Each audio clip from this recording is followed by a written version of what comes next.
What's up, everybody? Welcome back to the Trailer Park Live right here on the 2nd Street Marvel, where we're coming at you live every single Friday night at 8 p.m. Pacific Standard Time, and we are starting a little bit earlier than normal and a little bit later than we were supposed to. I was literally sitting here switching the damn scenes on Streamlabs. You guys see, were you here? I was sitting there playing the intro, it was looping over and over, and then I played the little Myrtle Maniacs thing. As soon as I started hitting the button, like, I'm telling you, I was sitting here flapping my gums for like 2 minutes when I thought this thing switched scenes, and technology intervenes, and all of a sudden the Streamlabs app ain't working, and I'm sitting there watching an intro screen for however long. And let me guess, like, am I muted now too? Can you even hear me?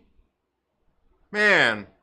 What the hell? Thank you all so much for being here tonight. Welcome to the Trailer Park Live, where yes, we are normally coming at you at 8 p.m. Pacific Standard Time. And if this is your first time here, what I typically do is I start off the show talking about some of the comic books that I pulled for the week, and then I get into the chats and I interact with you all as we talk about some of the things that have happened throughout the week. And you know what? I've got some shit to say today, okay? Like, I've got some things to say. Like, I've just been seeing stuff here and there randomly that, you know what?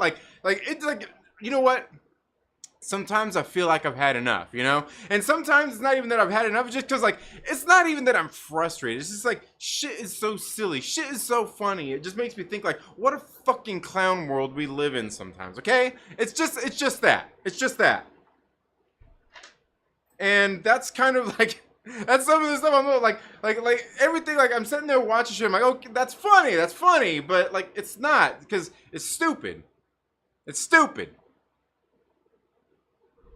Gets me frustrated. And we're going to talk about some of that stuff today. But first, let's talk about some new comic books. Did you guys pick up some new comic books this week? Let me know down in the comments below what was on your comic book pull list. What was your favorite read this week if you did read any comics? Are you awaiting some comics? Is there a comic coming to you in the mail soon? Let me know down in the comments below. Also, before we get into all that, you know what? Please make sure that you're subscribed. I know, like, I sound like a dickhead saying that. Please make sure you're subscribed. Click that little bell. Like, there's a little bell. You know what? And I hate that people place it. There's a little bell that when you click it, there's a little drop-down list. Click the one on the top that says all, so you get all those notifications anytime I've uploaded new content or do any live streams. Like tonight. Also, please make sure you're subscribed, because when we hit 2,000 subscribers, we will be giving away these copies of Radio Apocalypse that you're probably seeing mostly on green screen and can't see a lot of right now.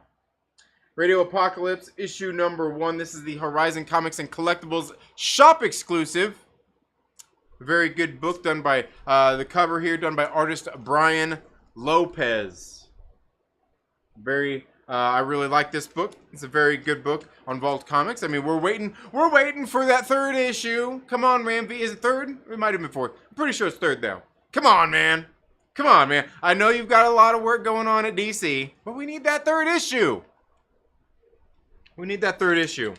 But also, if you do like what you see here, and you are subscribed to the channel, and you would like to support the channel with your hard-earned dollars, please consider becoming one of the Myrtle Maniacs. Our channel members are the greatest people out there. They help me fund this channel, buying some of these comic books. And one of the other things I do with some of that income from that is I go out there and I support crowd-funded comics. Small creators, big creators doing crowd-funded comics. I pick different projects out there to go and back some of those projects I choose to do giveaways on. And you know what? Recently, one of the ones that we backed, I think it was last year, we got the books in a couple of months ago, that we backed was Area 51, the Helix Project by Pocket Watch Press, creator Trevor Fernandez-Linkovich. He did a crowdfunder. He's on issue number 5, is the one that's getting ready to be fulfilled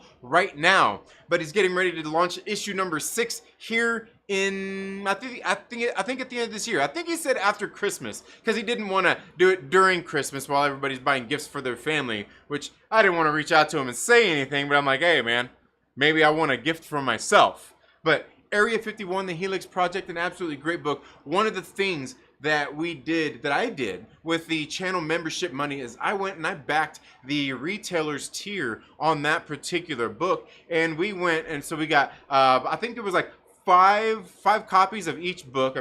Okay, I kept some copies. I kept a copy of it. Like there's 3 covers. I kept I kept one of each for myself.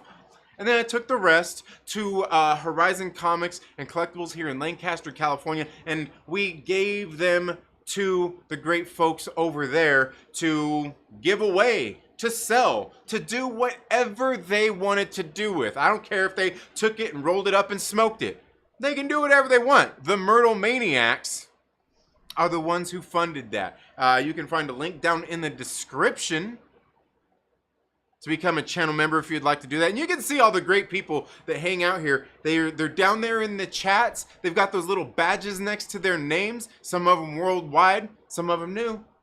Some of them are out in the multiverse, like my man Mike Shill Porter. Yes. And one of the things that we do with my channel members is occasionally I actually get some live streams done with them, but also I do some giveaways of some of those crowdfunded books that we go out there and back. I actually got one. I've still got to get mailed out. And you know what? I found the Reefer Man. I finally found that damn book today. But I've got one I've got to get mailed out to Lucas Texvenger, one of our channel members. But the one we are currently getting ready to give away is this right here. This is Hellwitch versus Lady Death. Oh, you can't see through some of that too, huh?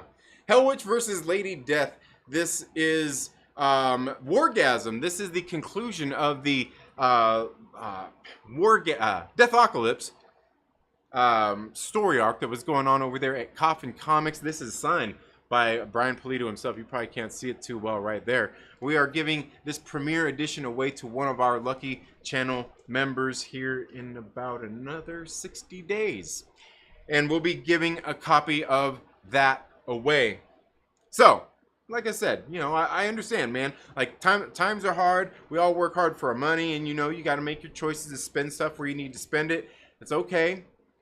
You're cool if you're here hanging out in the chats, being one of these cool people anyway. Doesn't matter. You don't have to have the little badge next to your name to be a Myrtle Maniac.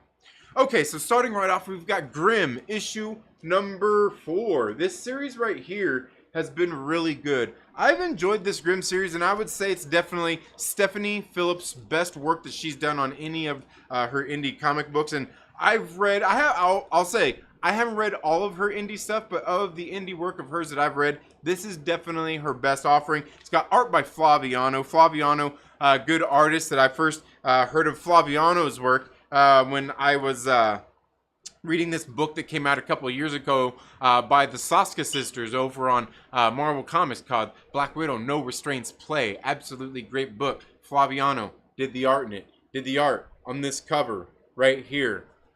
And I've really enjoyed this book where we're watching as these, basically these Grim Reapers have to go out there. This one in particular, Jessica Haro, is going out to find out the mystery of her death. She don't know how she died, and she thinks that has something to do with why she is able to jump in and out of the basically life and death. She can take live people and take them into the dead realm and things like that. And nobody else can do that, but she can. And she's trying to figure out why, where she figures out that really the only difference between her and everybody else is that she doesn't know how she died, where everybody else seems to. Very good book. Again, I like the art in this book. And the writing, like I said, I think it's Stephanie Phillips' best work. Rico Renzi is on colors on that book as well. Tom Napolitano is the letterer. The other one I've got, Department of Truth, this series. If you haven't been reading this, you've got to go read this series. Great stuff by James Tynion IV. And it's really been getting deep here over these last couple of issues. Like, this series has kind of gone in waves too. Like it's really good, and then it kind of goes down, and kind of like, and then it picks back up, and I'm like, oh, and then it's like down, it's like, ah. This one was actually another really good issue coming out after the issue just before this, which was what? This is issue 20, so it would have been 19, obviously.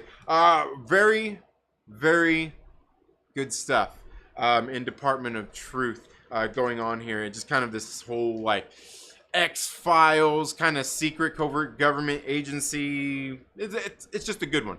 Just go out and read it. Highly recommend, along with Grimm as well. The other one that I have here, you probably can't see, is End After End, another great book. Yeah, you can't really see much of that. Can't really see much of that. Another really great series here written by David Andry and Tim Daniel.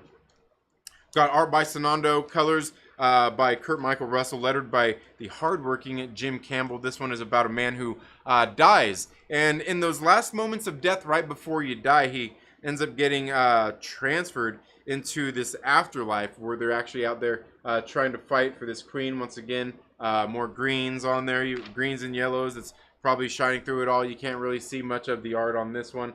But absolutely great stuff. Everything that I expect out of Vault Comics and David Andry and Tim Daniel. These guys, right? Tim Daniel does a lot of good collaborations with writers out there. David Andry did one of my favorite series on Vault Comics as well. Came out a few years ago, which Vault Comics was kind of my gateway drug into indie comic books. Absolutely great stuff coming out of David Andry and Tim Daniel in the End After End issue #1. Definitely recommend. They've also got the quality books out there, man. This is one of the things I was talking about on Wednesday, is they have the quality books. You get into these books, the paper quality, the cover quality, the paper stock, everything in here is great. Also, this is like getting a Vault comic is kind of like getting a cassette tape back in the day. You know the cassette tapes when you get them and you open up the cassette, it's not CDs, cassette tapes, and you open up the little, you open up the cassette tape, you pop it in, you know, you're sitting there jamming some fucking Ride the Lightning, and you're like, yeah, you fucking pull out the little sleeve and you're like, you smell it, it's got that smell, and you know what those old cassette tapes, they smelled like, right? It's corn tortillas. It's corn tortillas. I know. Don't you say it. I know, and I know what you're getting ready to say too. Come on, you ain't got to call me. You ain't got to call. Just let me have this. Let me have this one, all right? But it smells like corn tortillas, and that's kind of like what a Vault Comics is like. It's got this feel. It's got this smell to it. Smell it. Smell it.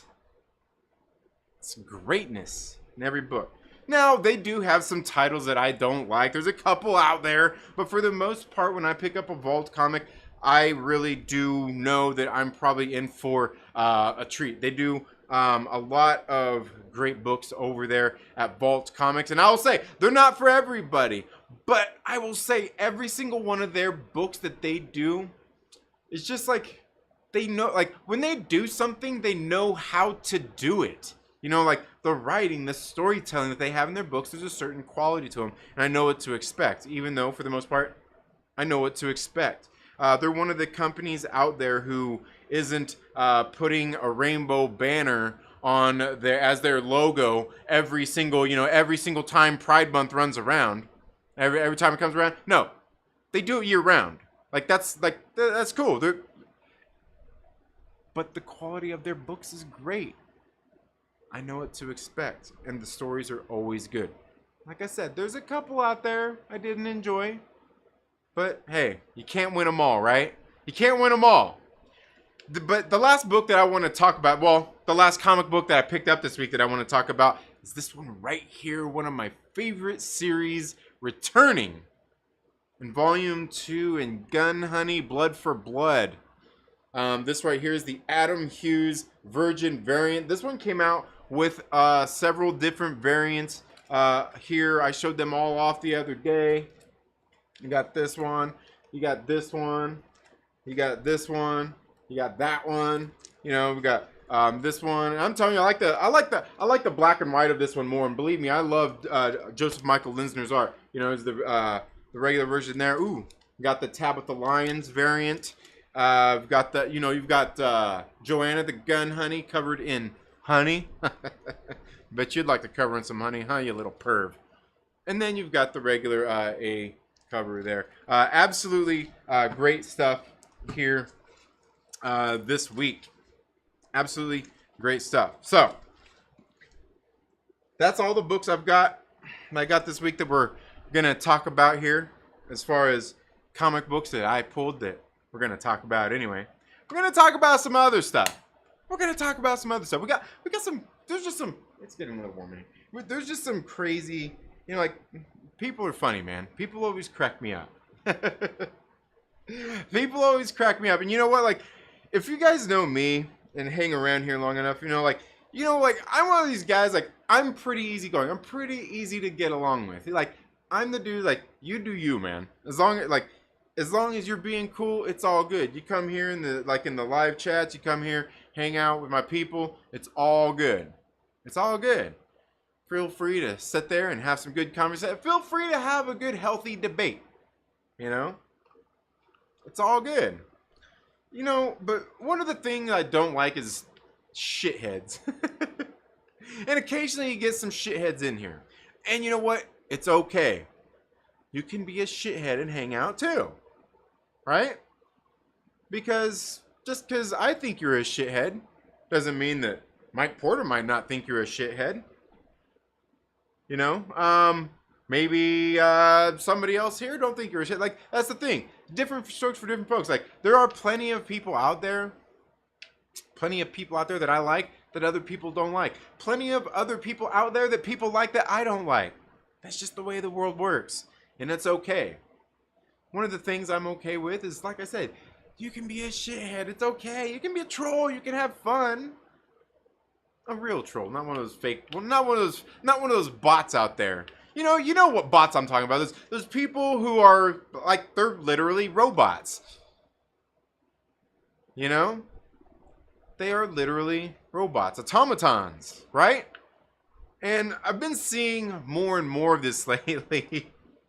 I've been seeing more and more, and like, it just always cracks me up, like.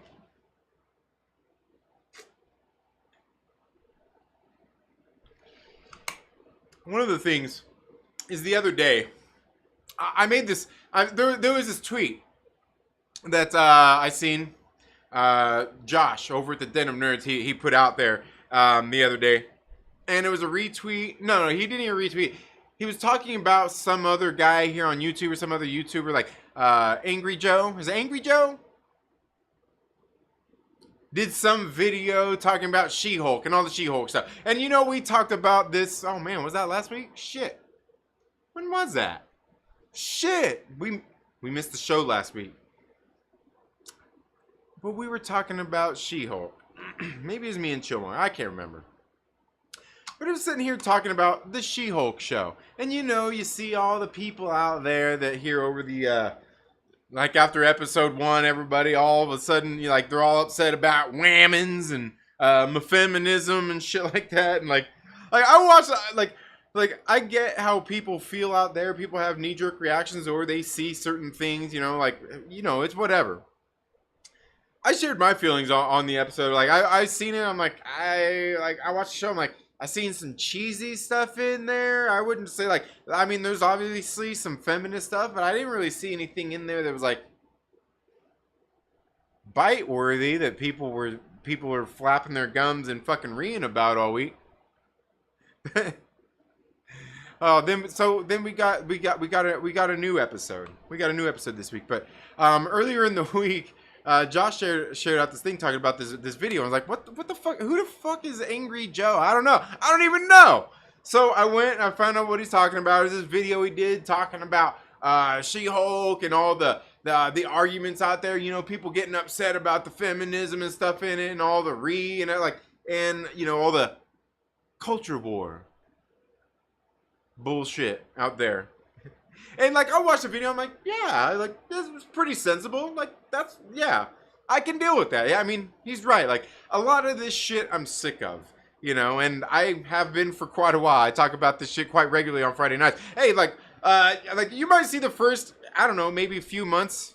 I don't even know if it took that long, of episodes of the Trailer Park Live where, it was mostly me being a nerd talking about comic books and shit. And then, finally started, I got a little more comfortable. We started talking and flapping my gums about more and more. And I believe me when I say I talked out about all kinds of shit back in the day. All kinds of the shitheads that you see out there talking all kinds of shit about stuff. We're well, we know the one back in the day. It was the Fandom Menace, right? It was the Fandom Menace. If you don't know what the Fandom Menace is, it's this little group of people that used to get together. Like it's something. It's like dead. It's like long fucking dead. Like it don't even exist anymore. But people still act like it does. It's fucking hilarious, right? People are like, oh, the Fandom Menace. And it's like, like it's not around anymore, right? Like the Phantom Menace is dead. And they're like, no, it exists. And I'm like, like most of those people that were in the movement, like they don't even talk about it. They don't even claim it. It's dead. Just let it be. Just let it be. It'll be. Look, you can still not like the guys who were in it, but it's dead.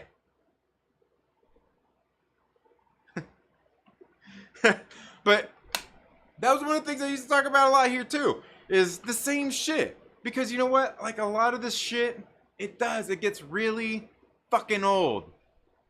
Now this was all brought up. This was all brought up because he's seen this video, and like on Tuesday morning he kind of went off in his live stream anyway. Josh did over the Dinner Nerds. And like I'm sitting there like, I mean, everything he's saying is, I mean, he's right, he's not wrong. And, apparently he's saying, people, had their feathers ruffled a little bit and all this and that. I'm like, look, dude, he didn't say nothing wrong. There's nothing worth apologizing over. And if there was people out there who were, like, culture war stuff, like She-Hulk is woke stuff, and if they're, like, really upset about that, him saying what he said, like, look, y'all a little soft considering a lot of the shit that I hear from a bunch of these other fucking people on YouTube.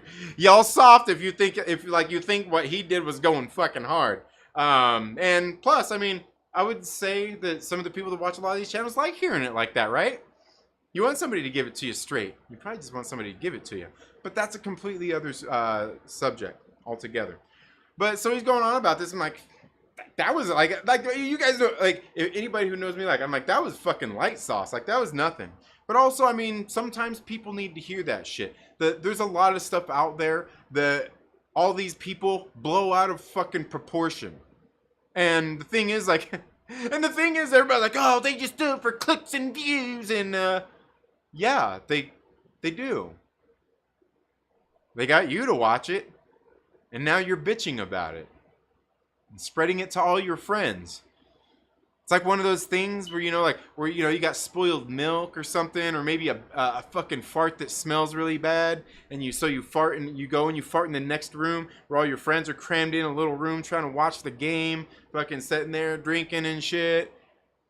And they're all, you're all crammed in the little room, and you go in there and fucking fart like, oh man, this stinks, man, smell this shit. Like, no, man.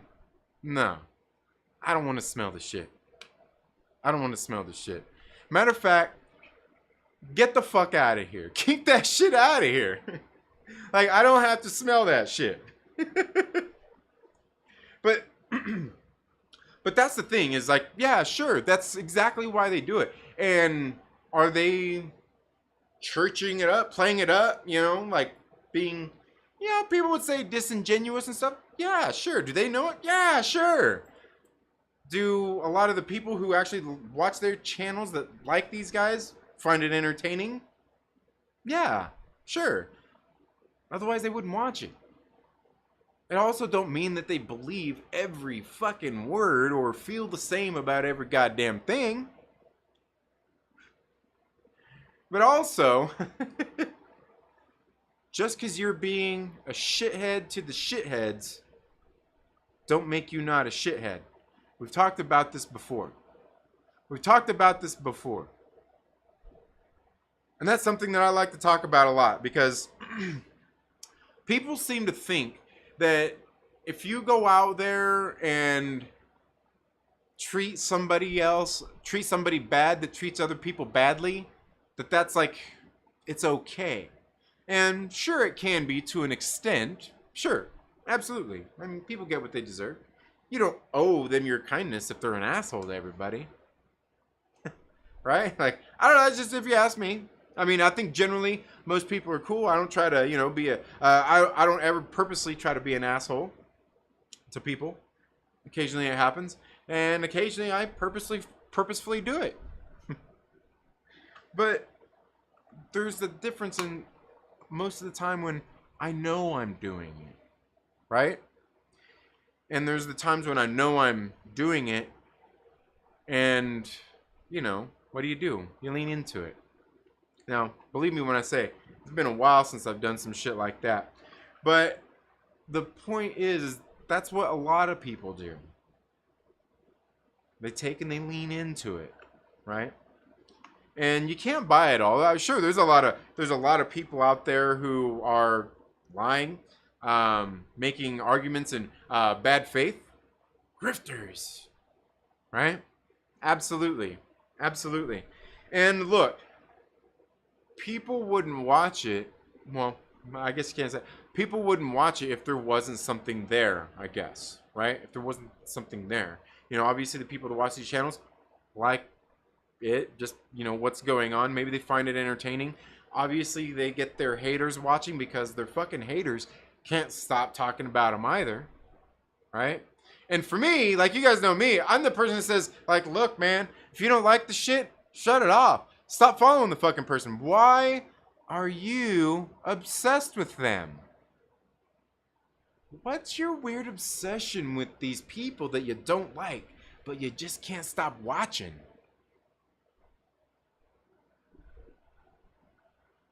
What is it? I mean, I know what it is. Do you know what it is? Do you know what they call it? You know what I would call it?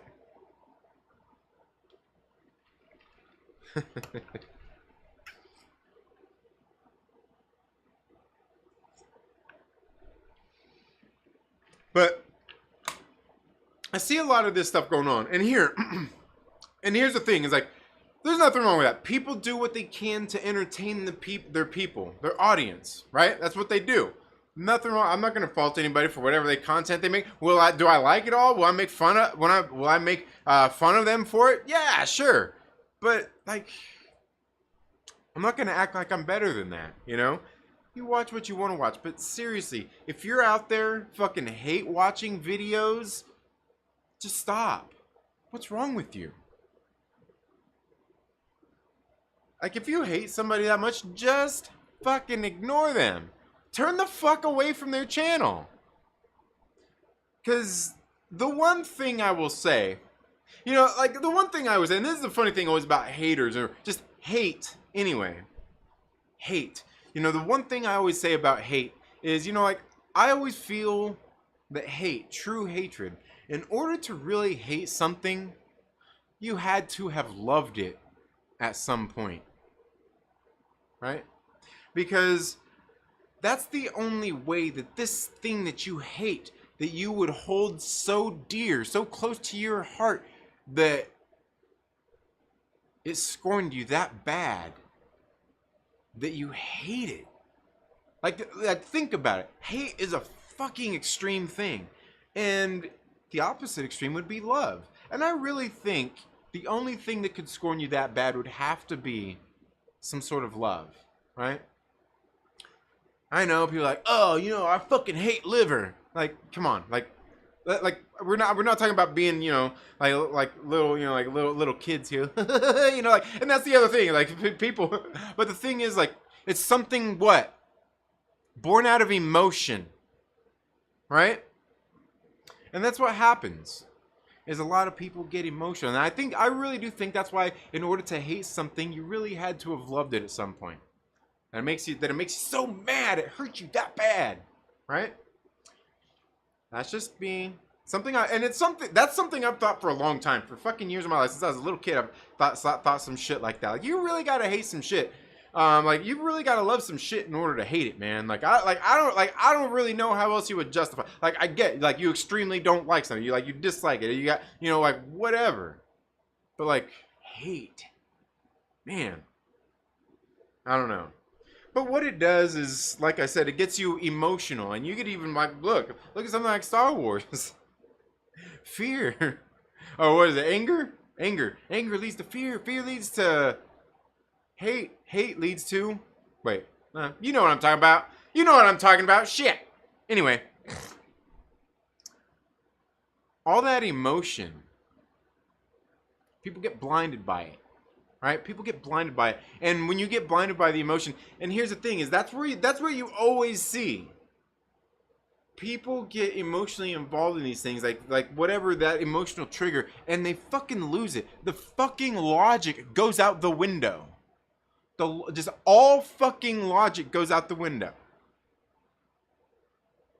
It just goes out the window, and that's where it is. And that is why you see all these fucking weirdos who sit there and constantly hate watch people's shit. and that's really it. It's like there's like seriously some probably emotional damage there. You need to get yourself checked out. Because there is definitely I wouldn't even say there's an emotional disconnect there. There's like a fucking strong emotional connection. But it makes people lose their logic, right? It makes people lose their logic. And you know, and that's the thing is when you get there, and even to a lot of channels out there, a lot of people, and this isn't even just like all those channels that people love to hate and all that stuff. It's even the people that are like on the exact opposite of that, is all of these emotional takes that you get, all of these disingenuous arguments, all of these bad faith arguments, all of these things lead to something like, I honestly never, this is something I never really used until I was sitting there like, man, like, you know what? I actually see it. And that is the toxicity in a community. Now, I'm not somebody to just throw that word around, right? If you guys have ever paid attention to me here on the channel, you hear me talk about, oh, toxic people, like bro, like fucking man the fuck up. Toxic? You sound like one of those pussies who gets on Twitter and shit and like, oh, they attacked me. Bro, they're fucking words. No, nobody attacked you. I don't give a fuck if they got a legion of assholes. They attacked me. Fucking attacked. Fucking pussy ass millennial bullshit.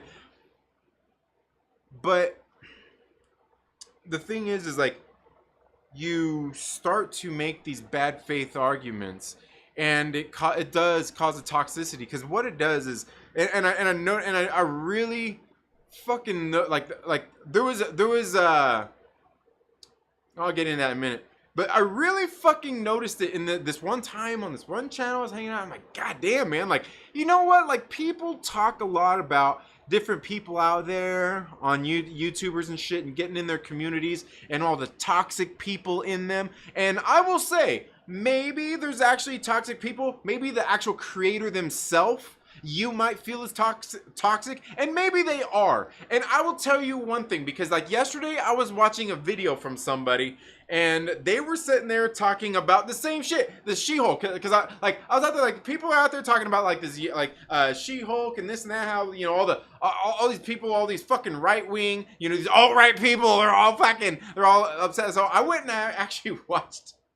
I was like, are really people this triggered about this shit? Like, I don't know. Because, like, a lot of the people that get upset about that shit, their fucking videos don't come across my news feed. You know why? Because, for one, I don't watch the channels. Because I don't really care what they have to say. You know? And it's not even because I hate anybody or dislike anybody. It's because I don't really care what you have to say. So I don't watch your videos.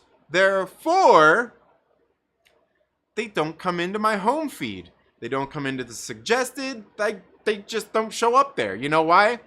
Because I'm not a fucking weirdo that hate watches anybody's videos. And I definitely don't watch videos from people that I don't like their shit.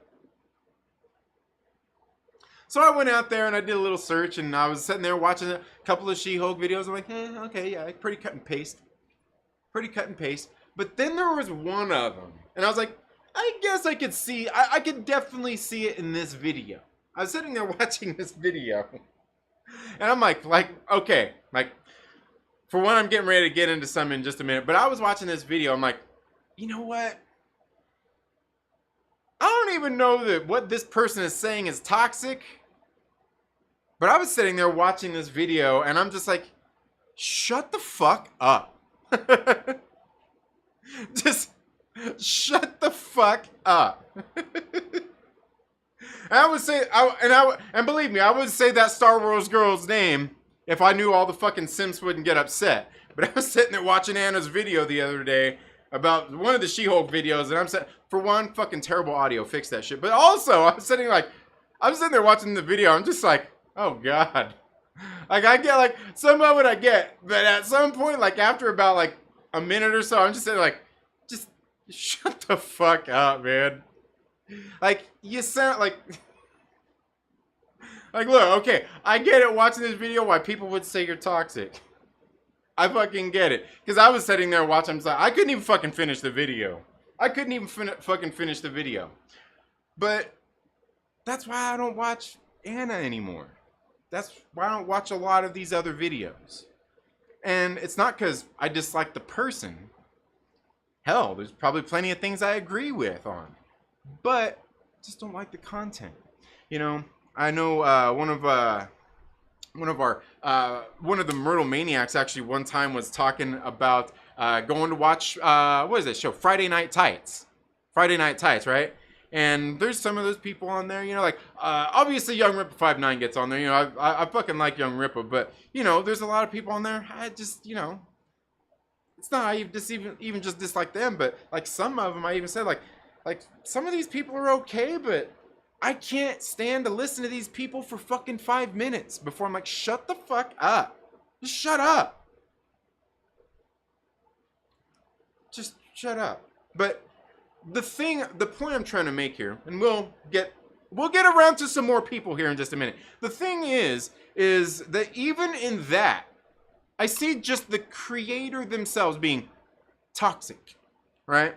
And in that particular video, I'm like, okay, I could sense a certain level out of it. Yeah, absolutely. But I will say that that's one thing, because when a lot of times when you get into some of these live streams, you get into some of the comment sections, you don't see the toxicity from the viewers, from the watchers. They're just there laughing, having a good fucking time. And that's it. You know why? Because they're just having a good time. They're being entertained by one of their favorite creators. Just because I don't like them, or you don't like them, or fucking Joe Schmo there fucking don't like them, and you think they're toxic, doesn't mean that the people that do like them think they are, or that they are, or that the viewers are toxic. Like I said, you go in the comment section, like, everybody's just laughing, having a good time, right? And a lot of people, and that video is a bad example, but a lot of people always see in some of these communities as well. Like, I even seen, like, where was I was watching today, somebody was even talking about, I think it was, God, was that on Young Ripper's video? Where he had that dipshit on there arguing today? But they were talking about, maybe it wasn't that, but they were talking about negativity. Negativity. Now, I've been in a lot of these live streams. It doesn't matter like whose live streams it on. It doesn't matter like whose it is. Whether it's, you know, take your fucking pick of whoever's live stream. Friday Night Tights, for example. You go into their live stream, you don't see anybody in there being negative. Like, the people on there on the stream, they're talking shit, having a good time. But the people in the comments section, you don't see them in there being toxic. You don't see them in there being negative. They're just in there bullshitting, having a good fucking time. There's nothing wrong with that. And that's what I see a lot of the times. Now, I do also see other people out there. And this is the thing. Is when you get into the other people, the people who don't like these people, the hate watchers, the people on the other side of the aisle, right? you get in there, and that's the thing. It's like I said, people are so emotionally driven that I've been in some of these other chats, different creators, different shit like that, who are the people who don't like these people, and like I get into some of these videos, and like some of them, I'm telling you, like I actually get their videos. Like, you think you're like Mr. Positive? You're the positive guy? You're the positive guy. Look at these fucking grifters out here. These CG guys. Oh my fucking God. They don't like women. They don't like strong women. And then they start going in and just fucking like, again, they're emotionally fucking like, I don't know what's going on, but like I get into it and they start getting into shit. I'm like, wow, dude, like y'all talking about these people being negative and toxic, but like I'm saying, like, bro, like you're pretty fucking negative and toxic, bro. Like I can see it coming through the screen. Like it's pretty bad. Like I know you think just because you don't like that shithead that was talking shit in that video, you know, whatever. Like I get you don't like him, but like you're really being disgusting. You're actually being even more toxic. And the thing is, when people are doing this, they think they're the ones doing good, being the good guys. And it's a lot of those disingenuous arguments that they have and bad faith arguments that they make that create the toxicity in their community with their viewers. And that's the thing, is because I've been in some of these streams and I've been in watched some of the chats, and I'm like, wow, like y'all motherfuckers, you think you're the good guys, but you guys are really the fucking toxic ones here. Because look at the shit you're saying. Like, I don't go into these other streams of these people you think are dickheads and see them talking like, will they laugh at weirdos? Will they laugh at these fucking Hollywood elites that are fucking saying, oh, their movie's gonna bomb because people are gonna review bomb it because it got a black lead and blah blah. Like, look, I go into a lot of that shit, and I'm telling you, those people are just in there bullshitting, having a good fucking time, just laughing, like just like some people at the bar kicking it. Just that's it.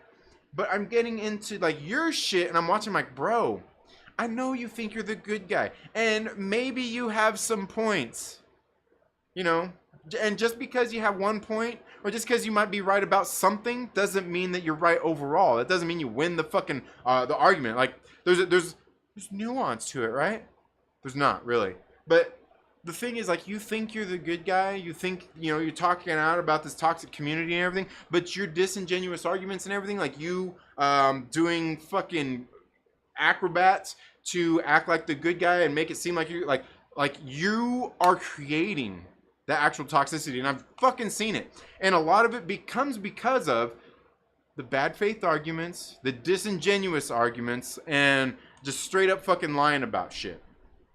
Just straight the fuck up lying about it. And the thing is, like, when I see, and here's the thing, like, it's not because I disagree with what these people are saying, these toxic people are saying. No, it's not that. Because, like I said, a lot of times, like, I get it. I see your point. Absolutely.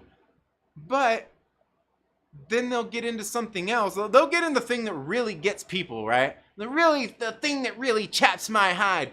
And they go into that, and like, that's your bad faith. That's the one that you're making the bad faith argument that gets everybody angry, because you are being disingenuous about what the person said, and they're making a bad faith argument. And that is what causes the problem, because the people believe that shit. And it's wrong. And you know you're wrong. And the reason that I know that you're wrong, and maybe you just don't, because I will say that perception is one thing. What I say isn't what you hear. You know why? Because your emotions, you fucking pansy. You get all emotional anytime somebody fucking says anything about anything, the slightest bit of fucking criticism, and all you fucking people out there, I don't give a fuck who you are, y'all get sensitive. Oh, somebody, you know, I remember when I used to do some black guys in a drunk and shit, and, you know, we used to be on that show, you know, everybody, you know, we all used to fucking, oh, I'm sorry, it's the Dark Council now, and, like, I remember there were several times, I'm like, we're sitting there, and, like, just on a regular day or whatever, in the Twitter chat, somebody's like, oh, so-and-so's talking about you on this stream.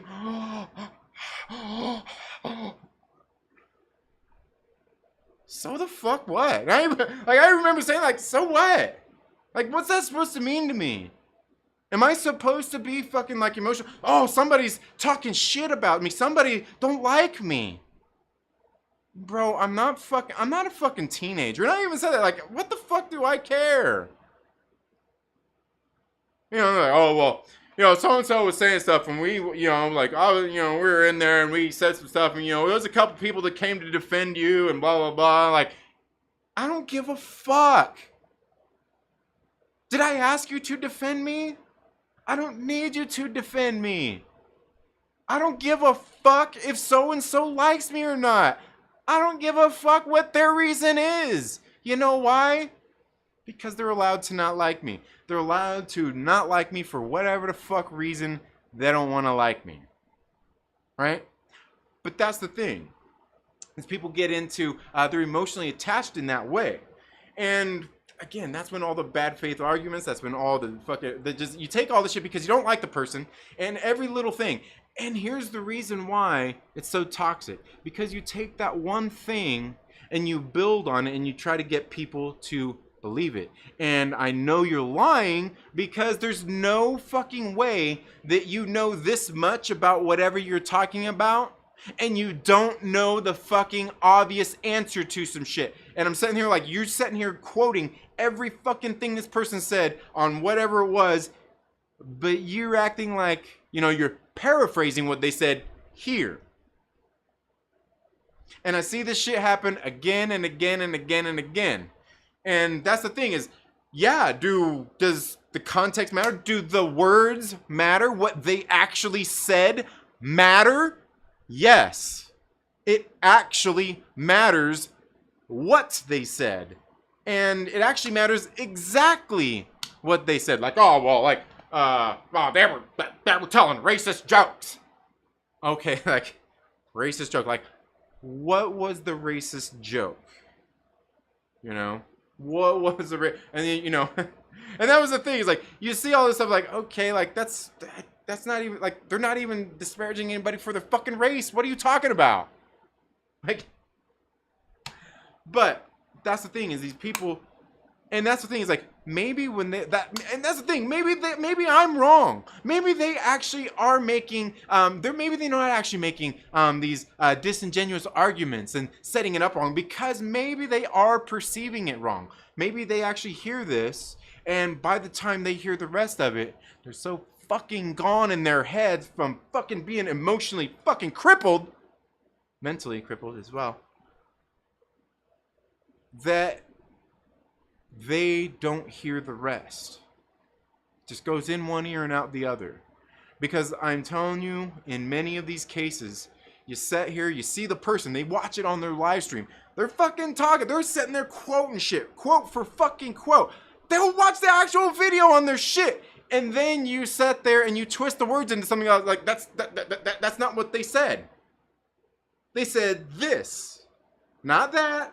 Like, I get it, it's only a couple of words, but yeah, those couple of words are the huge fucking difference between you and your disingenuous argument and them and the argument they're actually making. I mean, I could come up with fucking plenty of examples, you know, like, what was that, a couple weeks ago? Remember Tim Sheridan was coming out about, oh, comics fans, hey, we don't like these characters, just create new characters. And like the whole fucking thing that he did, like, bro, that's not even the argument. The little quote you're saying about fans, that's not even the argument. That's not even the argument. That's not even the argument. It's not don't change existing characters and do things or whatever. Like, no, completely. You know what? I feel like looking it up. Now. But that's not even the argument. And being disingenuous about it is exactly the thing. That's exactly what gets people riled up. And let's see if I can find this here. Where is it at? Where's Tim Sheridan at?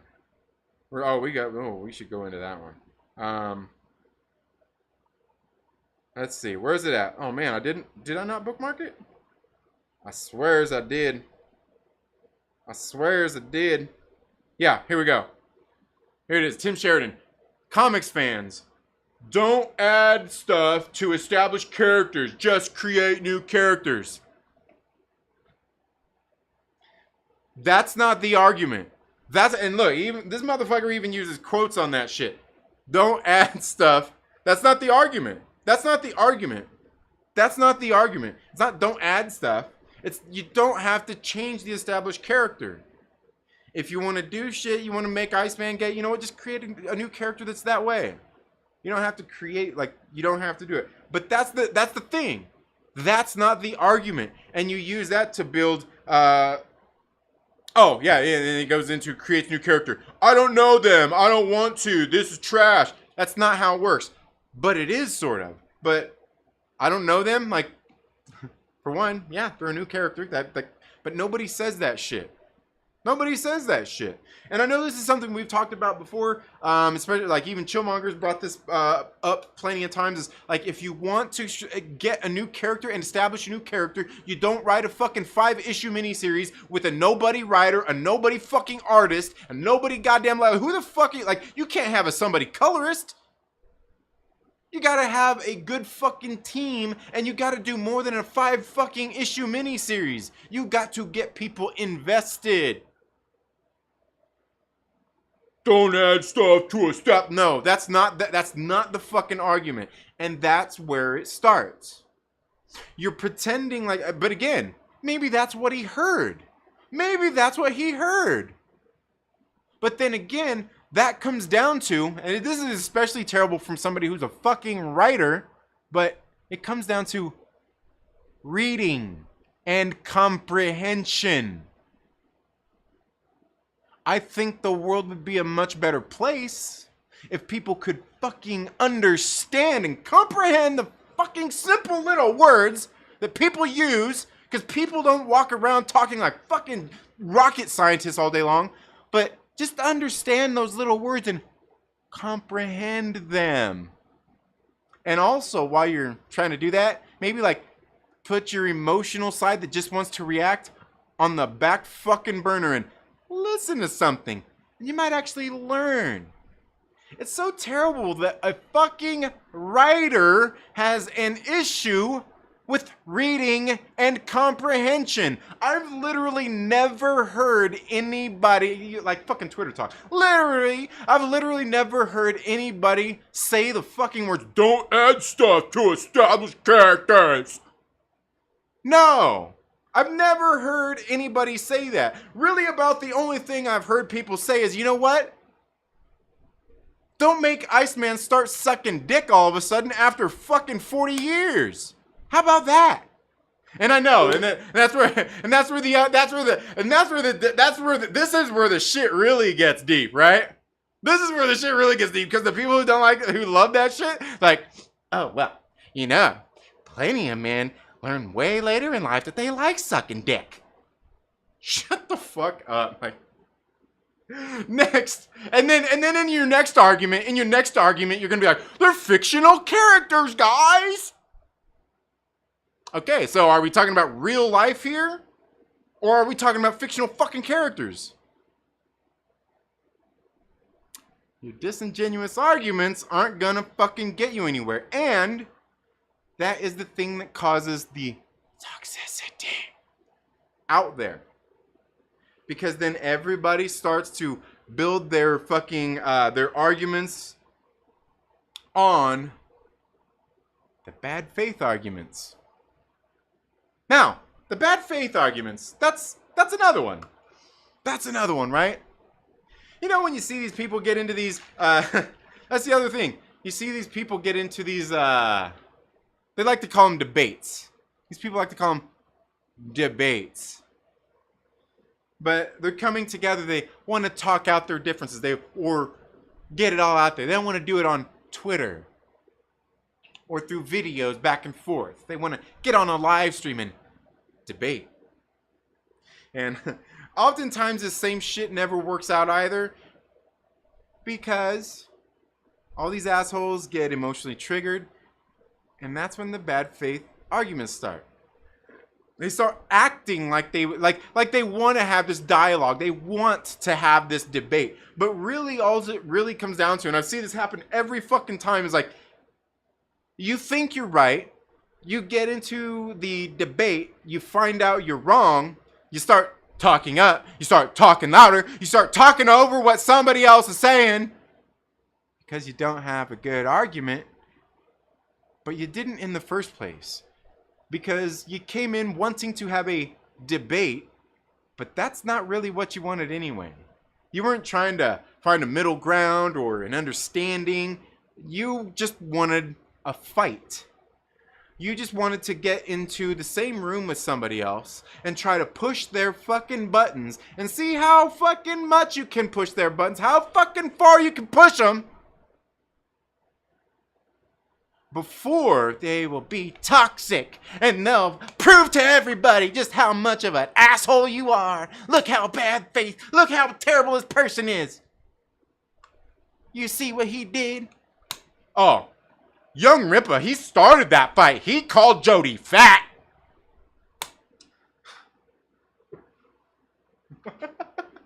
That one was fucking funny because you know what? I sat there and watched for like a fucking hour as they sat there and tried to poke and prod and make fun of every little fucking thing they could try to get a reaction out of this motherfucker until he gave them what they want. As soon as he gave them what they want, are you saying I'm fat?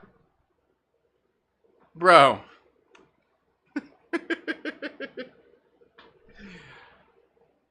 For one, yeah. But two, dude, you literally sat there for like fucking 45 minutes trying to push buttons, trying to get somebody to react a certain way. Don't act like that's not what you were trying to do the whole fucking time. I don't buy it. You didn't want to debate. You wanted to come in here because you don't like somebody. You want to do everything you fucking could to try to get them to say something, to do something, to elicit a reaction out of them, to prove your point. And I know because I see it fucking time and time and time again. And it's that shit right there that causes the real toxicity in your communities and shit like that. That's really what does it. That's really what does it. And like I said, it's always, and I'm telling you, I notice that it's the people that feel like they're on the right side, like they're the good guys. And me saying that in quotes doesn't mean that they're terrible people, because I do think that some of these people are actually okay people, but they're, again, the mental thing that they have, their emotional trigger that gets them so upset they don't like this person, that makes them make fucking disingenuous arguments that causes that toxicity. But then you get enough of them together and it's the same fucking thing. And the thing that I'm telling you that I've noticed is it's all of those people who are they're not the bad ones. They're the ones with the actual toxic people. They're the ones with the actual toxic community. And I won't say that it's necessarily the creator themselves. They only help perpetuate that shit. They only help perpetuate it by maybe the things that they're saying, their disingenuous arguments, maybe their bad faith arguments, or maybe just allowing shit to happen, not saying anything to the people in their community. Fucking hate that word. Anytime I hear the fucking word community, I want to fucking vomit. I was just over watching Two Brothers Comics, man. And you guys know I fucking love Two Brothers Comics. They're fucking great. There's a channel link down in the description of this video. They're Myrtle Maniacs, but they're fucking great. But they had this guy on tonight, and he was sitting there talking about a new, I think it's a new platform where they're doing like auctions and shit like that. And he's sitting there, Drip. And they were sitting there talking to this guy's like, yeah, like every other fucking word this guy says is community. And I'm like, you know what? Like the word makes me fucking sick. Okay? Like I get the community. And you're like, fuck you and your community. But community. And you know what? But like the word makes me want to vomit. The word makes me want to vomit. It really does. But this guy was saying it so much, I was like, man, I'm serious. I'm about to fucking hurl. Stop it. Stop it with your community shit. And I'm not saying you can't be part of a community. I'm not saying that. I'm just saying, okay, we got off the beaten path here. But the thing is like, that's what it is like, that's where I've noticed that is that a lot of the people that have the bad faith arguments. Look, here's the thing. If you don't like somebody, fine. I'm not asking you to like somebody. I'm not asking you to like me or anything like that. But if you don't think that, for one, hate watching somebody's shit because you don't like them is healthy for you, you're wrong. If you don't think that spreading the bad faith arguments and being disingenuous about all of that shit is not healthy and not causing that toxicity that you hate so much, you're wrong. And if you think you're the good guy, you're wrong. You're just wrong. And they're like, it just needs to stop. And that's the thing. Getting back even to like the Angry Joe shit and all that stuff. All the disingenuous arguments, all the leaning into shit, it doesn't do anybody good. And that's the thing is like, just be honest about shit. It's okay to not like somebody. And it's okay to say, I don't like this person. I just sat here earlier and talked about somebody that it's not that I don't even like them. It's just like, I'm sitting there watching shit. I'm like, I don't watch your shit because like, look at this. What the fuck is this? Would you look at that? But there's just some of the shit I just can't fucking do. I'm sitting there watching the video. I'm like, shut the fuck up. I even agree with you, but shut the fuck up.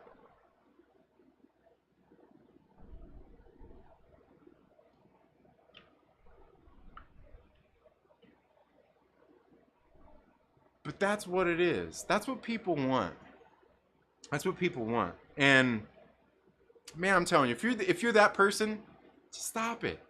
Just stop it. You cannot like fucking whoever you want without hate watching all their shit. You can just come on to your live streams or in your videos and be talking about whatever and say, oh, so-and-so said that? Yeah, man, that sucks. I don't like that person anyway. Didn't watch their video. I don't know their thoughts on it. You know why? Because I don't give a fuck. But you weirdos do give a fuck. You can't stop watching it.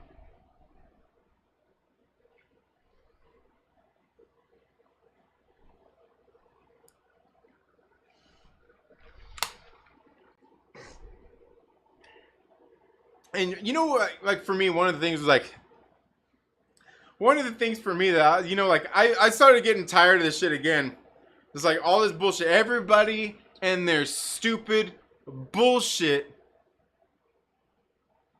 Once again.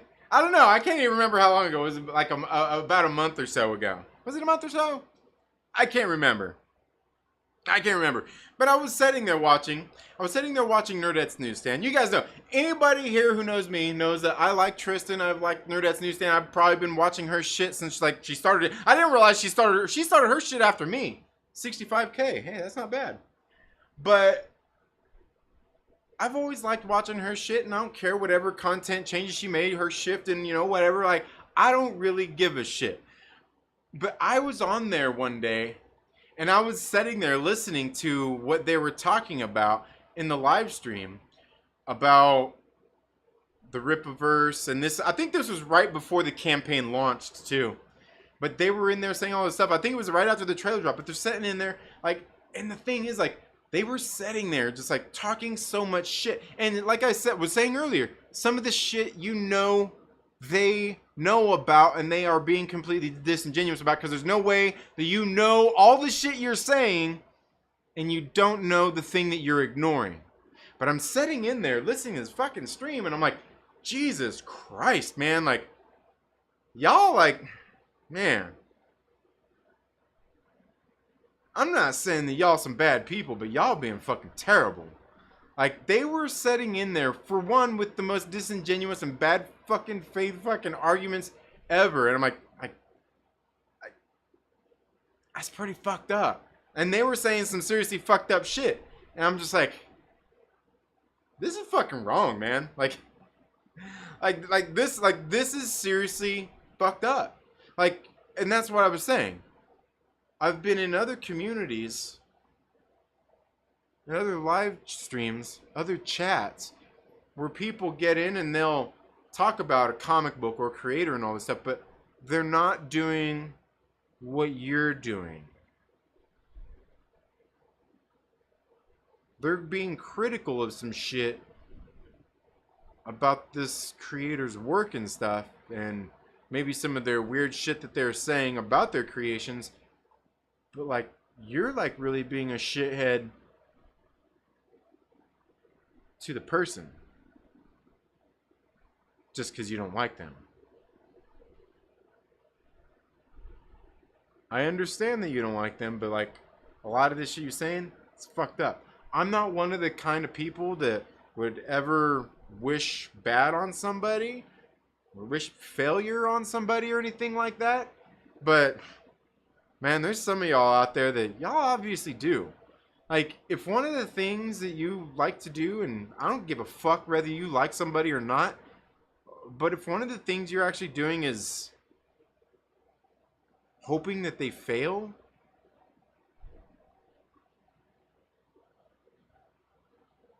like, that's fucked up, man. Like, I don't give a fuck whether I like you or not. I want you to succeed. You know what I mean? Like, I want you to do good. Like, because, like, you doing good is good. You doing bad isn't good. Especially if it's unhealthy shit. And it was that shit right there. I was like, fuck, man. Like, y'all some fucked up people. Y'all some fucked up motherfuckers, man. Like, y'all said some fucked up shit. Like, you're basically, like, yeah. God damn, man. We'll get into some more here in just a minute. Let's get into live chats. I'm sorry, I've been going so long. I've been going like an hour and 14 minutes, flapping my fucking gums. I'm sorry. I'm sorry. But we've got some more shit we're going to talk. We've got some more shit we're going to talk. Let's get in here into the live chat, see what y'all are saying. I'm sorry. I'm sorry. I'm sorry for neglecting y'all. Okay, let's see. We've got a $5 super chat from Felicity Poubelle. My man. Well, you know what I mean. Come on. She says, what's up to my favorite toxic male? Whether you're classified as a shill or a hater, everyone on YouTube is grifting. The positivity BS is marketing. Yeah, absolutely. And that's the other thing. Like, for me, like, positivity's bullshit. Positivity's bullshit. Like, it just, no. Positivity, it's bullshit. But thank you so much, Felicity Poubelle, for the $5 super chat. One of the Myrtle Maniacs. Lucas Texvenger with a 18-month member chat says, I love this community. The best community ever. I know you put community in there twice just to fuck with me, didn't you, Lucas? But you're awesome too, man. You're awesome too. And I got to get your book shipped out. Let's see. Jason from Polyhedral Paradise with a $2 super chat says, shut your mouth, Lucas. We're not a community.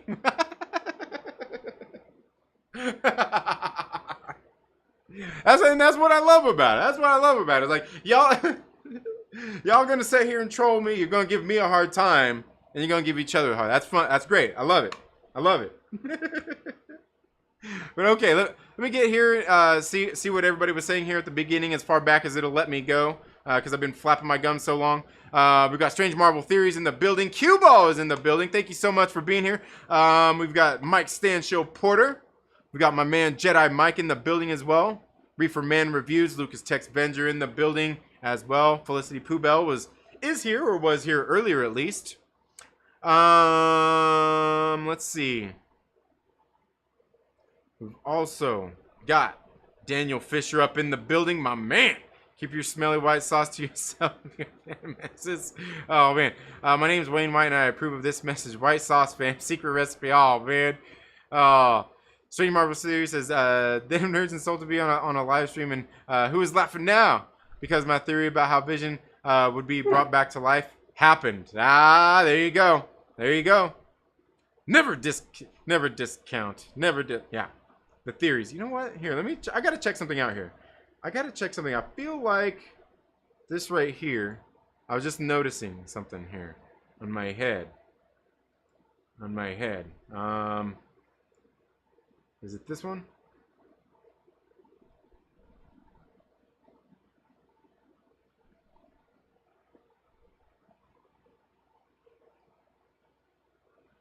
There? Maybe there. Is that it? Is that good?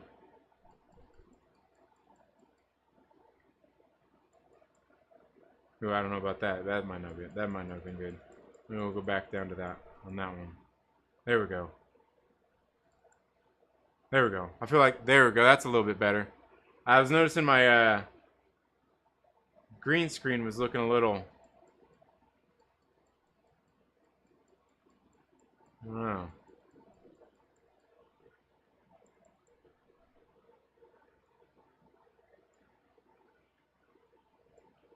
Okay, yeah. Obviously, I need to go. There we go. That direction. There we go. That's a little bit better. That's a little bit better. All right. All right. All right. Take it to the limit. Yeah, Shomar Chavez loves old Mexico. Yes. Oh man. Okay. Aglax in the building. What's up, nerds? What are we talking about? Aglax. We're talking about you today, son. We're talking about you today.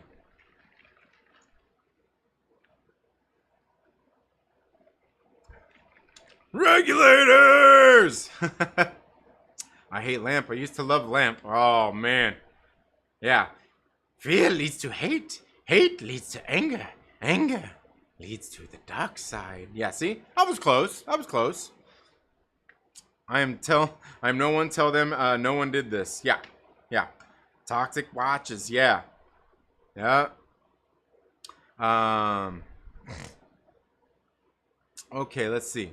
Q-Ball says, I only watch stuff from people I enjoy watching. Yeah, absolutely. Absolutely. And that's the thing. Like, if there's something I don't like, I just don't watch it. Like, I don't like, believe me when I say I probably have time for it, but I ain't got time for that bullshit. I just ain't got time for it. I'm not grifting. You are, says Ryan Unknown. Thank you so much for being here.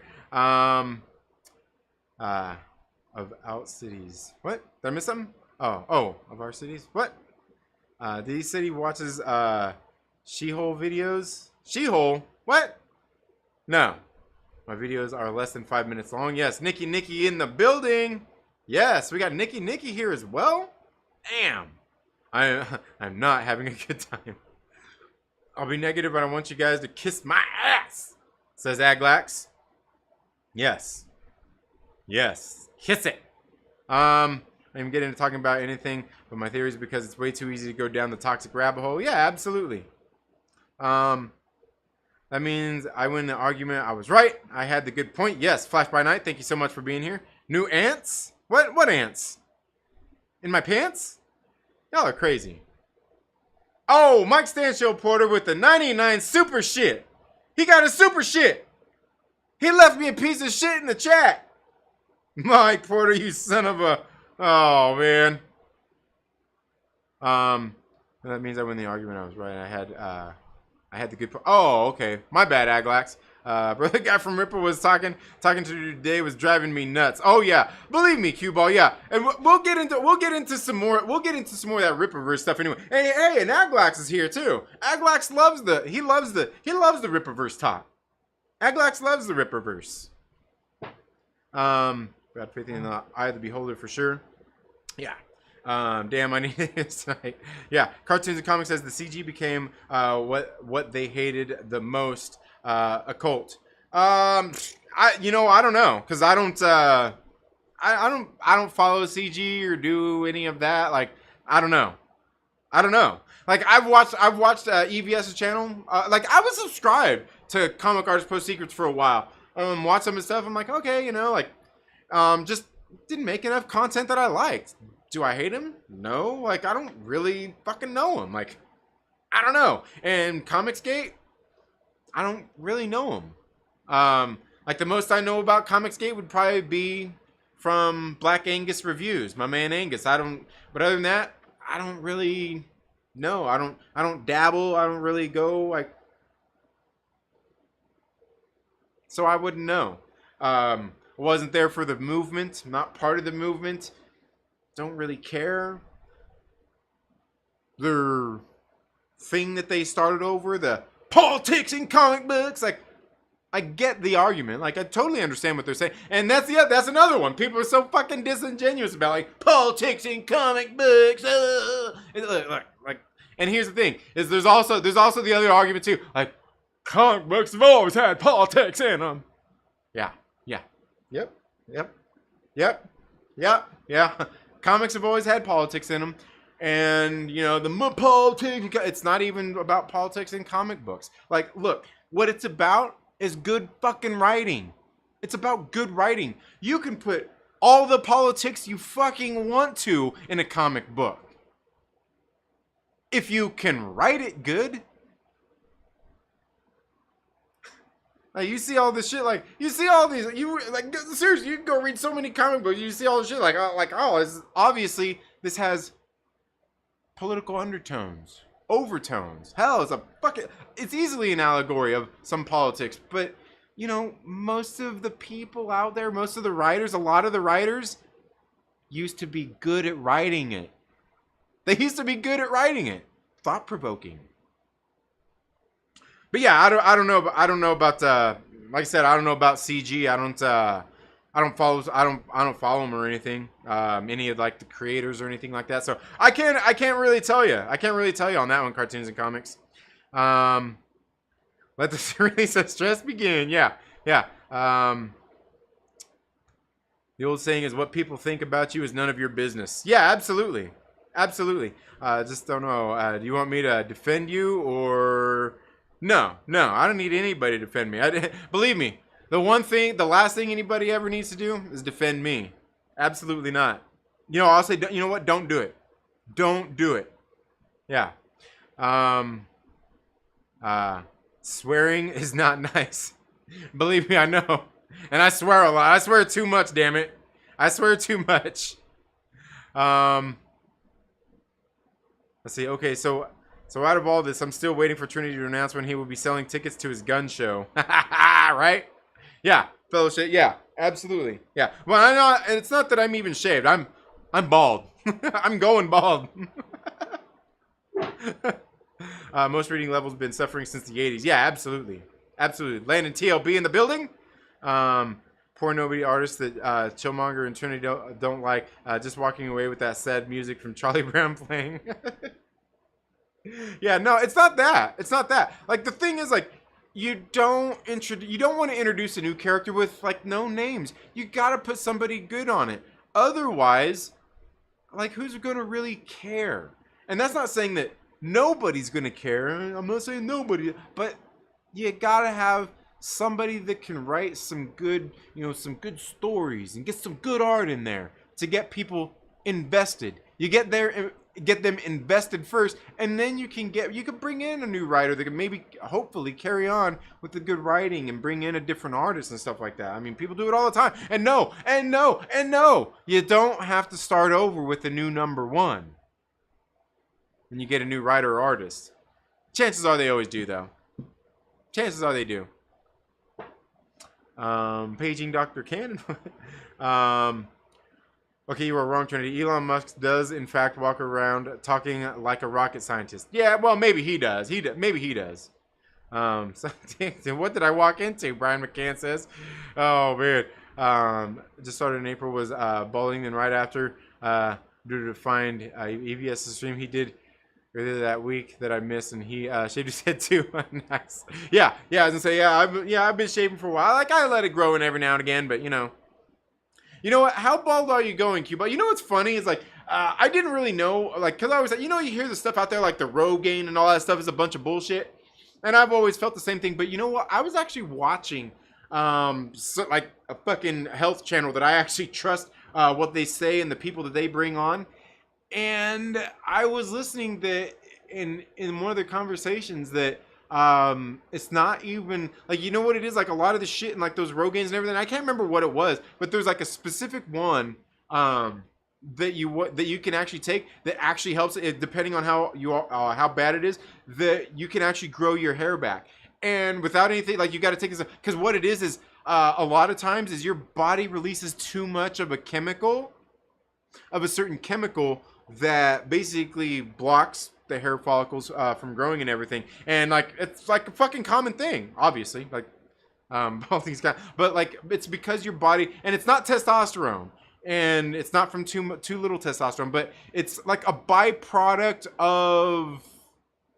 It might be a byproduct of testosterone or some shit like that. But like, what it is like your body doesn't process it. Like, you take this thing and like, but it's not Rogaine that you take. But like, there's something out there that's very similar to that. That's like the same shit. But like, you know, you get the good shit. You get the good shit. But like, yeah, it was really weird. I was like, man, like that shit was really real. Maybe I should have gave it a fucking try. Maybe I should have went to the fucking store and swigged a couple fucking bottles of some Rogaine and maybe grew my hair back in my younger days. But yeah, it's not over. It's not over for you.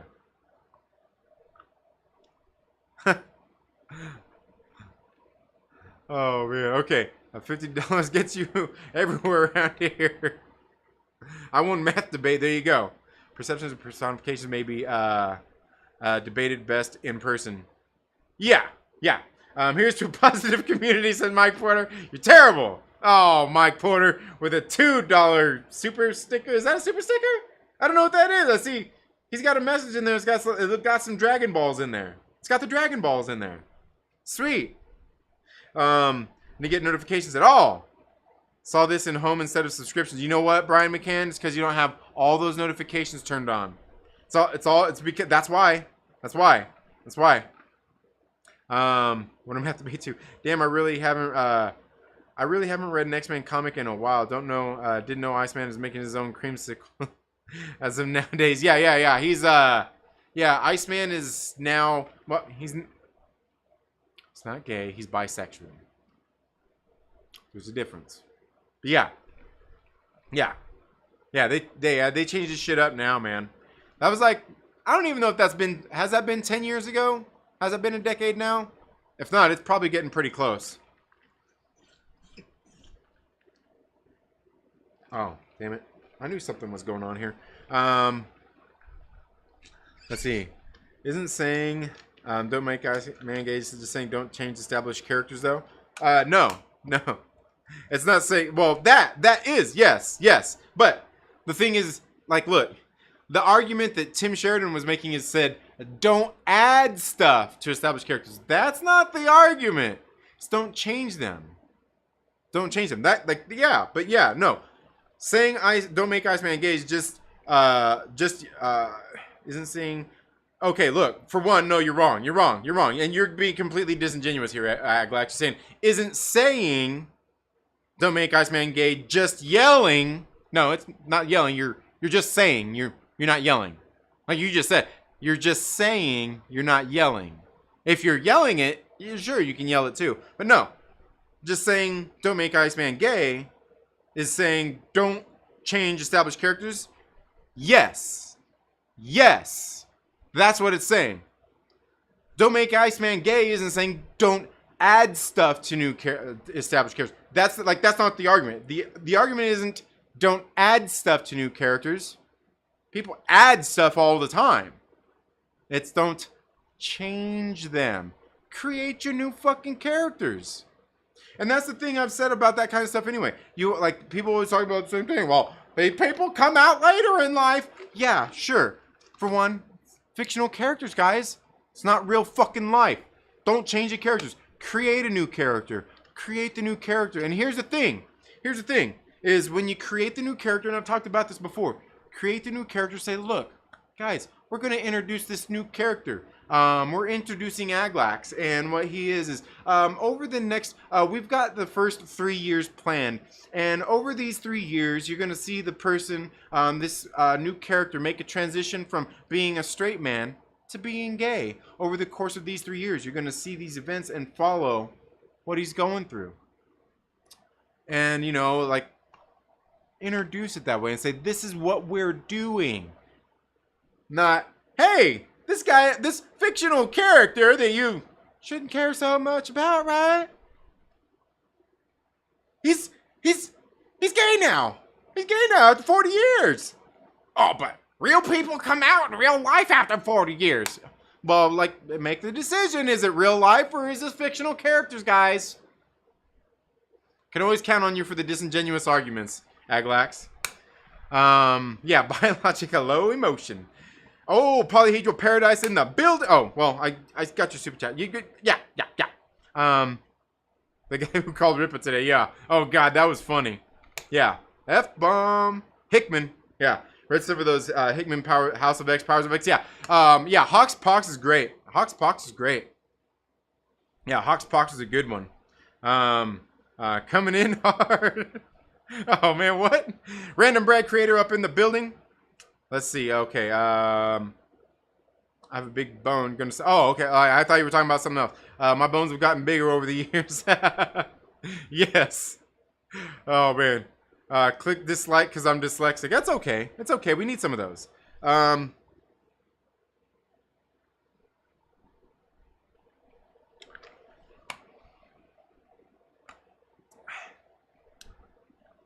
Oh, okay. There you go. Brian Mccann got it. Brian, is that what really happened? Never really asked anyone about it. Yeah, I've never read it. I don't know about it. I don't even know when it happened, but yeah.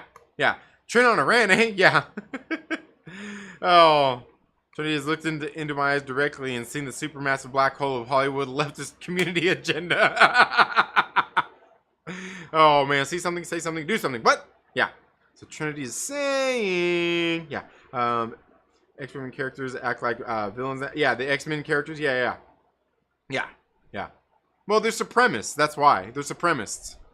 That's why they're like. That's the thing. Like everybody's acting like it's some mystery. Like they're all acting like they're fucking supremacists. What do you think? Of course they're acting like fucking bad guys. They're supremacists. Xavier bought into the shit. Oh man. We have the best extended community. Oh man, Mike Porter, you. Oh, yeah. Outcast to communitism. Oh man, you guys are funny. Leftists love the word community. Communists and fascists love the word. Yeah, I don't know. Like community is a good word, but like goddamn, like sometimes I just hear it so much. I'm like, oh god, just shut up, just stop. Conglomerate. Don't eat the bad brown acid. Grace. Oh man, what are we talking about? Oh man, it just skipped on me. I seen Lord Veedo come up in the building. When did he come in? There he is. What's up, Daniel? There he is. They confuse criticism for negativity. Yeah, absolutely. Yeah, and criticism isn't negative. Well, and here's the thing is like people can actually be negative. Like positivity is bullshit. People can actually be negative. Like absolutely. But yeah, I don't, and that's the thing is like I don't think criticism is negativity. The criticism is negative. You can be negative with your criticism, sure, but like yeah, I don't think criticism is negativity. I was writing about this time. He was going on. Yeah, I was. Yeah, I'm sick of here. Lord Veedo says, yeah, I'm sick of all the people talking shit about people. Just ignore the fuck out of them. Watch what you like. Absolutely. Smiles and positivity is real. Positivity is a real thing, but the positivity, it's just not like trying to be all positive. Like you know, like this shit, it's bullshit. Can you be enthusiastic about shit? Can you do all like yeah? But for the most part, positivity is bullshit. It's bullshit. But negativity is absolutely. But for the most part, positivity is bullshit. In the sense of positivity and negativity, and people what they're talking about with that. Yeah. Star Wars MCU-OG in the building. Real positivity calls out fake positivity. I'm positive of that. You might be right there, Jason. You might be onto something. I wasn't talking about you, Power Broker. Yeah. Just got out of Dragon Ball movie. They could have skipped the first half of that movie. You know what, Lord Veedo? I kind of said that in my review, and I kind of agree with that. Yeah. Jonny is trapped in an aquarium again. The aquarium of life. Yeah, Yoda Smeagol voice. Oh man. Okay, we're way behind on the chats now. I'm getting close. I wonder if I can. Where's that? How come my timestamps aren't on there? How come my timestamps aren't on there? Yeah, I'm almost getting close. I got a rocket in my pocket, but no ants in my pants. Oh man, that's all bad. Got my TV to work. College football time, and my Braves won. There you go. There you go.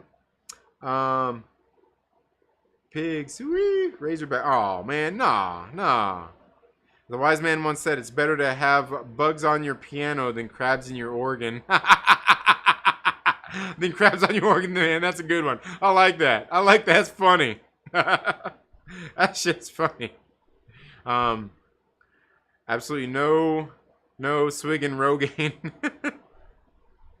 Q-Ball says it's easier to hand over the character and start them at a new number 1 than follow through the lore and previous source material. Duh, right? Yeah. EOB, equal opportunity banger. Oh man, what are you guys talking about? This is terrible. Whatever that chemical is in Rogaine is found naturally in peanuts. Oh, there you go. Eat some more peanuts. Prescription finasteride, bro. Works a treat, quarter of a tablet every day. My hair is long and beautiful. There you go. There you go. See? There you go. We're solving our balding secrets. Oh man. Follow the money, leaving my wallet. Right. There you go. Don't make Batman and Robin straight. What? Oh, Dixie, that's funny. That's funny, Dixie. He says, "Don't make Batman and Robin straight." Aren't they actually making that a debate right now? I mean, I thought maybe they're just bringing them back. Lucas Texvenger with a $5 super chat says, I gotta bounce. Catch y'all in the next community stream. Love y'all. You son of a bitch. Thank you so much, Lucas Texvenger. Yes, very soon. Very soon. But creating new characters is hard. Why not just reskin and gender swap? Right? Yeah, absolutely. It makes it more interesting too, right? For modern audiences. Oh man, the Rebel Rouser is here. Yeah, absolutely. Okay, guys. So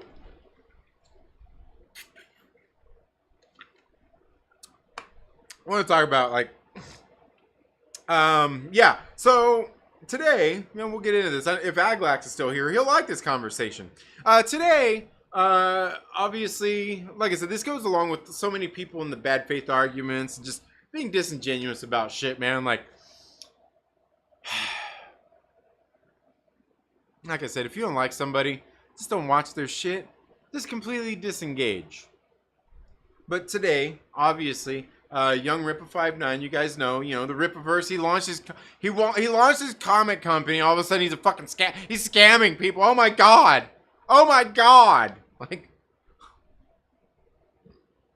And people in all their arguments about this shit. And it's always so funny because like I said, the disingenuous arguments, because people know so, that's the thing, is they know so much. They can literally tell you verbatim all this shit, except for this one line out of fucking anything that is their disingenuous argument that they try to build their argument on. That gets shut down. But there was this asshole on Young Rippa's stream today that called in, and he's sitting on there arguing, and I'm pretty sure he was just trying to plug his book. I think he probably has one. He probably mentioned it. But he's sitting in there talking about the Rippaverse and Eric July scamming people. And going in about, wanting to see the book and wanting to see samples and wanting to see letters and every little thing about this book. Like, why would I buy it? And making these arguments, just saying all this shit is well, one, you just read the description, you watch the trailer, you want to buy the book, or you don't. It's the same thing that they do every month in fucking Previews magazine that they send out to retailers, right? To retailers. They got this look, I'll grab one here. Well, this isn't the big previews book. I know I've got a big previews book around here somewhere. But like they have like these things right here, the solicitations that they send out. This is the DC Connect. And when you get in here, what they do is like you can get in here and look at this. Look. They show you the comic, they show you the cover, right? See, you got some covers. Look, they got a little bit of artwork there. Black and whites even. And there's, you know, like, look, there's even a brief description. There's this brief description there. Like, there's a brief description right there telling you what's in the comic book. Right? Look. Tells you when it's on sale. Tells you the price. Tells you everything. And like, look at that. They're promoting a new book right there. That's it.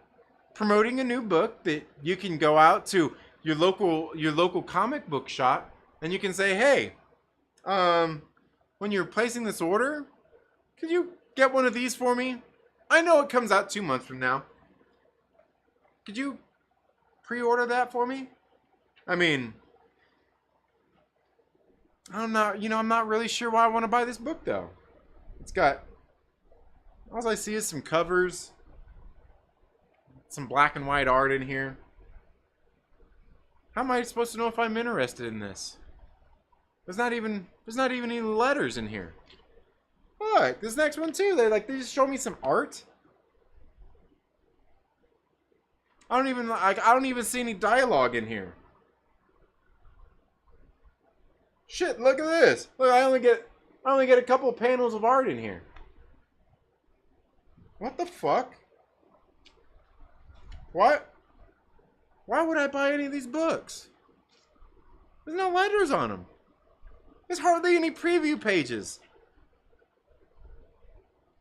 What? These guys must be scamming people. I don't know why I'd want to buy this book. They're obviously fucking scamming people out there. But I'm sitting there watching this shit, and I'm like, this guy's like, and that's the thing is that like I see like even if Aglax is still here, like, oh, they're scamming people, scamming people. Glenn Beck's gonna buy his book. I guess that makes it a scam, but making these arguments about the book and why would I buy it? Like, just do you like comic books? Are you interested? You want it? Like, it sure seems like you don't like the creator anyway. So why would you buy the book? In your case, probably because you're a glutton for punishment. Maybe because you have a mental handicap that you want to give this guy that you don't like some money. I mean, maybe that's why you want to buy it. You know.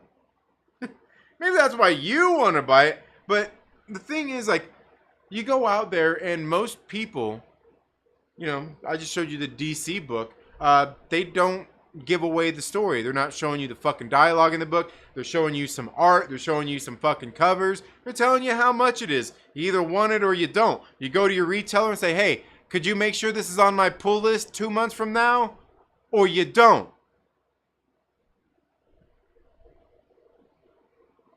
And you could probably heckle fucking DC Comics and maybe they might send you a digital copy to fucking preview like a week early or something if you're a big YouTuber. But the thing is like, look, you don't have to buy the comic. Nobody's making you. But acting like what Young Rippa is doing is any different than anybody else is being disingenuous. It's the exact same thing. He's got his campaign page up, and whether you fucking find it transparent or not is completely on you. You know, he's scamming people. We can't see how they're counting for this money. Well, I mean, it's pretty simple. If you go look how many backers there are, backers, supporters, whatever you want to call them, see how much money is made. You do some simple math and you take and you divide the money and see how much each person spent. You could probably easily surmise that, you know, I'm willing to bet that out of all these 50,000 people, most of them probably spent what? Oh, just do some quick, simple fucking math. You can even do it on a calculator. And finally, oh, well, each one of these people spent like $100. Oh, man. wow, he's got to be ripping people off. There's no way that 50,000 people spending $100 each equals, right? Like, come on. Come on. Like, but that's just what it is. Like, you see the campaign, you want to buy it, you don't, you want to pre-order it, or you don't. It's pretty simple. But then you get on there, this guy's making these arguments like this is something uncommon. I just showed you the DC fucking solicits. There's no letters in there. They showed you a couple of panels of art. I did a video today doing the same fucking thing for Berserker. You get on the Berserker campaign, and they had fucking like hardly any fucking art that they showed in there. No fucking letters. Little description of the book. Shows you what tiers there are. Are these people just scamming people? Is Boom Studios scamming people? Like, why would I back the book? Oh, I know why I'd back the book. Because Keanu. Everybody loves Keanu. That's what sold you, isn't it, you son of a bitch? But also, you can get on there and see they kind of ran their campaign the same way. They got a popular person, wanted to write a comic book, wrote the comic book. You know, he wrote the comic book with Mccann. And yeah, and what they did was they successfully crowdfunded their book. And, you know, it was these 3 volumes. And during this time, over, God damn, was that like 2 years ago? Over the 2 years, they changed the dates, their fulfillment dates. And of course, it was the paper shortage, right? It was the pandemic. Maybe it's the fact that you printed it in China. But you get in here and look, for one, the campaign is for like, Boom Studios is not good at maintaining their crowdfunding page. They're not interacting with their customers in a manner in which keeps people hyped and psyched and ready and excited to get their book in the fucking mail. They've got 2 people. They've got 2 people that go into the comments section on that piece of shit. They're like the only 2 fucking people hyped about it. Boom Studios, you need to hire those 2 people that you got in there because everybody else running your fucking campaign page sucks. And they're doing bad for your business. But in all the time, 2 years later, this is all I've got out of Boom fucking Studios. 2 years later. 2 years later. Now, this tier I backed was 3 volumes for $100. And I got them for $100 because it was a first day backer thing. After that, they were more. But 2 years later, and the series is almost completed. The series itself that they had planned, 12 issues, is almost completed. I believe issue number 10 came out. Was that the most recent one? Almost completed, and this is all they've delivered. 2 years later. Are these guys scam artists? Are they grifters? Just because they've got a big fucking publishing company doesn't mean they're not scamming. Like, and that's the other thing. Like, you want to call one guy a scam artist because he started a new publishing company and he's getting ready to fulfill the shit? Hasn't yet. Maybe he's not going to send out. Maybe he just took everybody's money and fucking ran. Maybe. Yeah, sure. Yeah. Okay, yeah. It's not fulfilled yet. So, yeah, absolutely scamming people. But, and just so you know, legitimate companies scam fucking people all the time. 2 years later, this is all I've fucking got. This is it. 2 years later, this is all I have to show for the $100 that I spent on their campaign. And they're 2 years late, and I can guarantee you that if this was anybody else, delivering a book 2 years late, one, they're gonna get called a scam artist, a grifter, every fucking name in the book. I know. You can take a look at all those CG guys that, again, I don't follow, I don't fucking know, but you hear about it all the time. You know, how do I know? Because everybody out there that fucking watches these people and hate them so much, that love them so much, that they pay so much attention to their shit. If any of those assholes delivered a book 2 years late, oh, you'd be hearing all about it. You'd be hearing all about how terrible of a person they are, how much of a fucking scam artist they are, how much they're not ever going to deliver their book. Boom Studios does it. Nobody says a fucking word. Nobody cares. You know why? Because everybody loves Keanu. And apparently, big companies can't rip people off. They can't. But they can sure jerk you the fuck off and, you know, blow you off, whatever the fuck. And it's okay. It's Keanu. It's Keanu. And you know what, by the way, I want to say something right here too. Because this book is only 4 issues in this book. And this book right here, by the time you break the 3 volumes down, there's only 4 issues in each one, and there's 3 volumes. That's like roughly, I don't know, $33 that I paid. They went up after the first day.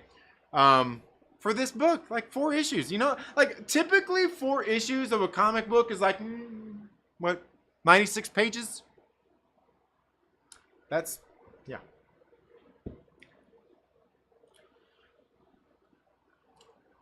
But this right here would be 30. You know what I even pay? You know what I even here? What? No, I gotta see this. I'm curious now. 105 for the book. You know what? I need to find out how much we paid for shipping for this piece of shit. I need to find out how much we paid for shipping. But regardless, yeah, it's a hardcover. It's kind of nice. It's got some glossy on there. But altogether, I mean, I've got a book here, probably a little over 96 pages by the time you count the cover arts they put in the back of it. Oh, there's not even concept art in this shit, is there? There's not even concept art in here. It's just cover gallery. Wow. Because I want to see all the different covers they got out there for this book. And like, tell me, is that not the scam in itself? You want to talk about a guy charging fucking $35 for a comic? So much! And like, he's scamming people. You know what? You want to know what the real fucking scam is? The real scam is exactly what's at the back of this book. All of these fucking covers that they've got for this ridiculous fucking book. All of these different covers. And that's the scam. And that's the thing. People are like, oh, it's too much for all this book. Like, you know what? Bullshit. I don't want to hear anybody who goes out there, and don't act like there aren't people to do it, going out there buying fucking ratio variants, all these rare variants, all this bullshit, shop exclusives and everything, and sit here on your fucking high and mighty horse where you sat there and paid $40, $50, $100, $300 for a single fucking comic, and sat here and tell me that paying 96 for a 96-page book, paying $35 is too much. I don't want to hear the shit. Just get out of here. Now, the real scam comes in that, right? In the ratio variants. Because if you're not going to tell me that ratio variants aren't a fucking scam, you're full of shit. Because, look, okay, this dickhead at this comic shop, he's got to have that 1 in 100 variant cover. So therefore, what happens? Well, the shop was only going to order fucking 10 copies, but this asshole is going to make me order 100 copies just for fucking him. And they, the distributors and the publishers, are going to make me order 100 fucking copies just for him. So, and I know this guy, there's guys like him in every fucking town across America that has a comic book shop. And every fucking shop is going to have to order 100 for that one fucking cover. Chances are they might even order more because there's some other dickhead who wants them too. And then, that's the thing. You're inflating yourself. Oh, we sold this many. Look how good it's doing. Bro, you like, how many 1 in 100 ratio variants? How many 1 in 200, 500, 1,000? There was 1 in 1,000s. Who the fuck? Like, tell me that's not a fucking scam. A 1 in 1,000 fucking ratio variant. It's absolutely ridiculous. You want to talk about scam? So don't give me none of that shit. You have a weak fucking argument. That's the biggest fucking scam there is. And Boom Studios isn't the only one guilty of it. You obviously know Marvel and DC are scammy as fuck when it comes to that shit. All the fucking, you know, all the ratio variants, all just the regular variants, just all that bullshit. Get the fuck out of here. That's the scam.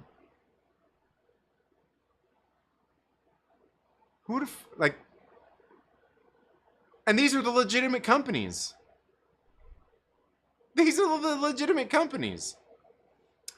But also, I mean, go out there and check out Kickstarter. If you don't do crowdfunded comics, I mean, it's kind of hard to say that something is too much.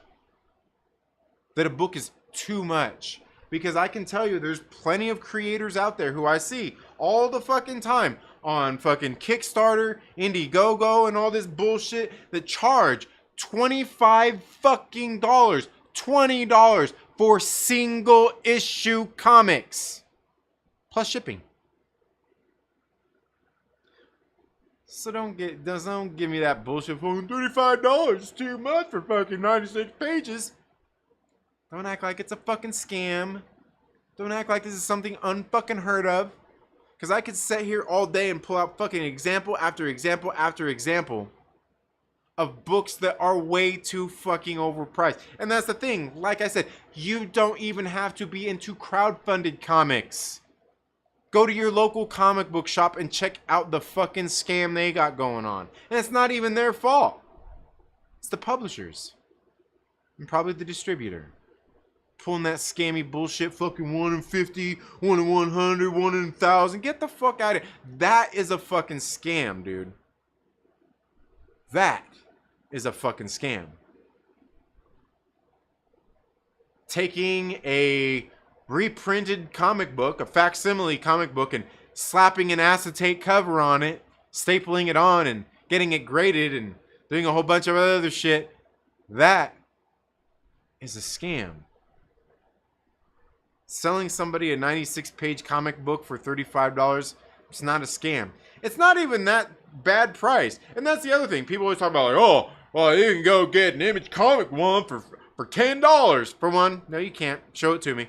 And two, well, they pull their own scam on shit. Ice Cream Man, go look at that shit. You can go buy the single issues. They're $3.99 each. You get the four issue trade paperback. It's fucking $16.99. It's more. It's more than buying the single issues. It's fucking more. But that's the thing. It's like you know, you see all this and like, oh, like what about Marvel ones? Yeah, sure, you can go out there and buy some Marvel ones for $14.99, $15.99 for some of the little 4-issue trade paperbacks, 5-issue, maybe 5-issue trade paperbacks, the ones that are fucking this thin, that are printed on a lot of times. Their trades are printed on better paper than their floppies are, but the quality still isn't the best. And like, they're printing them in massive amounts. They're the bigger companies out there. Are theirs going to be cheaper? Yeah, sure. Absolutely.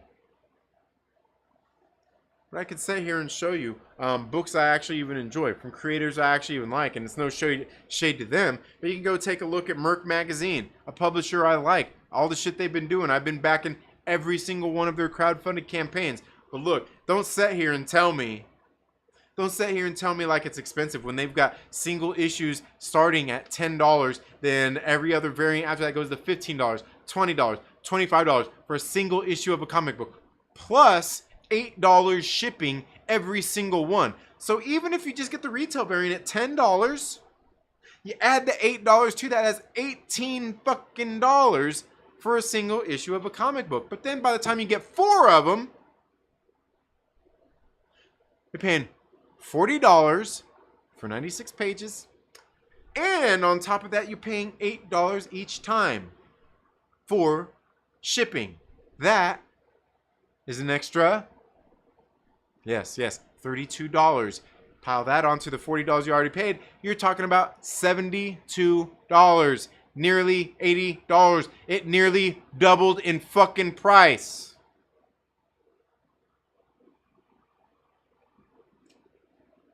Basic fucking math goes a long way. So the thing is like all these disingenuous arguments are all easily shut down. It's probably just easier if you're willing to admit that you just don't like the fucking guy creating the comic book. It's just easier to admit that. It's just easier to admit you don't like the guy and you don't want to support his comic or anything like that. It's just easier. Just shh. It's just easier. You don't have to come up with the disingenuous arguments, anything like that. You don't have to be full of shit. You don't have to try to make shit up. Just say, you know what, Young Ripper 59, I fucking hate you and I don't want to back your book and buy it. You can easily do that. Well, I mean, I could. But you fucking weirdos can't. Because again, it comes down to this thing. This thing I was talking about earlier. You've got something fucking wrong in your head. And look, it's not even your fault. Like, I feel like I'm getting ready to go all fucking Goodwill Hunting up in this motherfucker. It's not your fault.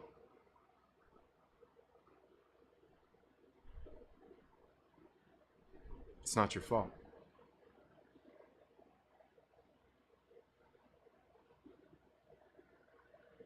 It's not your fault.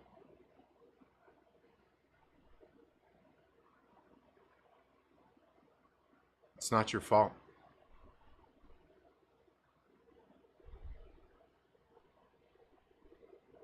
It's not your fault. And the thing is, it's really not. It's really not. It's because of what social media and all these fucking platforms have done to your fucking brain. So many people out there are looking for, just want that confirmation bias, and that's what you get in a lot of these different from these creators in their communities and shit like that. Is a lot of people just want that confirmation bias, and that's it. And look, if like most people are like that, but if you're getting confirmation about false shit, I mean, come on. Come on, man.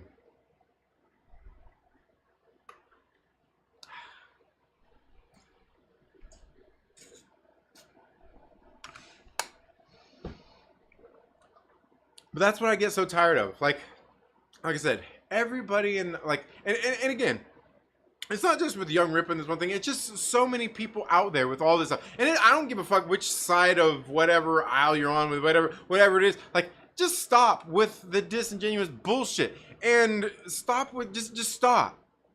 It's okay to say you don't like something. It's okay to say you don't like a creator, a show, a this, a that. It's perfectly fucking fine.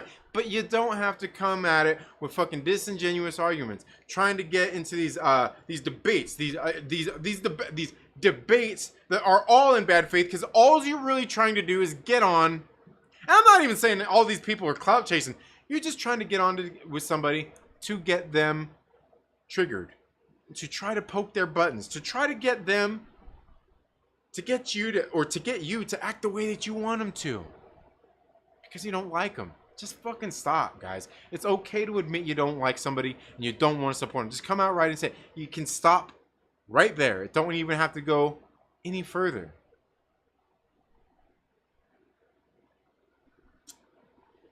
But yet, you want to make it go further. And you want to talk about these toxic people out there while you're really the one doing it. Like I said, all these channels I see, all these people I see that are the ones who are like the haters, the pushback, all the people who are pushing back against all those terrible toxic people, you're really the toxic one. I know you feel like you're the hero. I know you feel like you're right. And sometimes you might even have a good argument. But for the most part, you're usually so blinded by your fucking hatred for whatever person it is or whatever,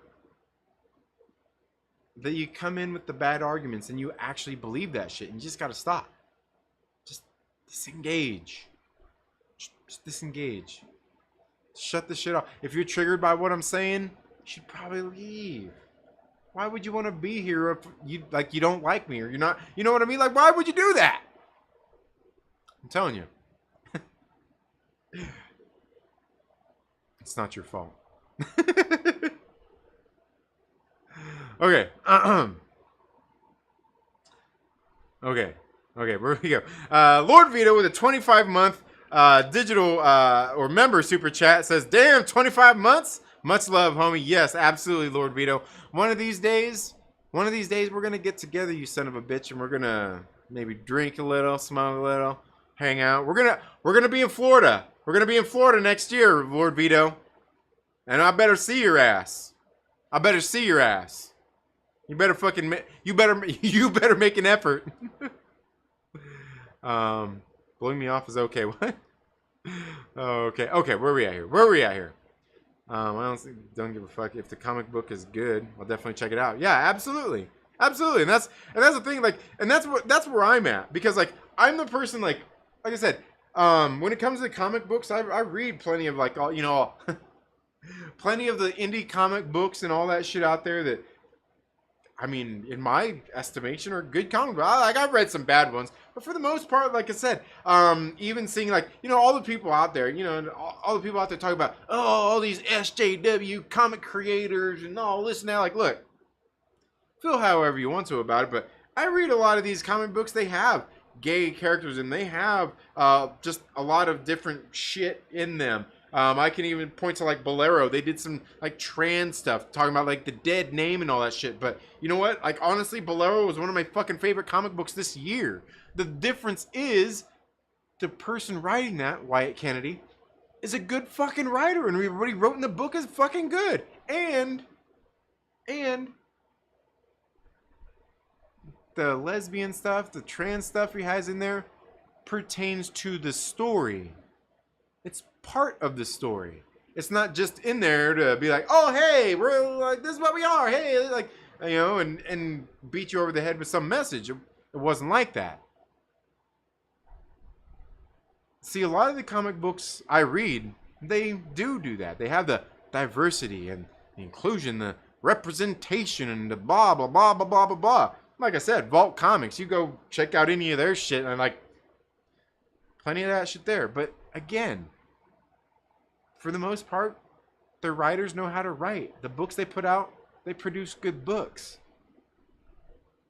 It's just not a bunch of shitty agenda stuff. Like, they just tell good stories. What can I say?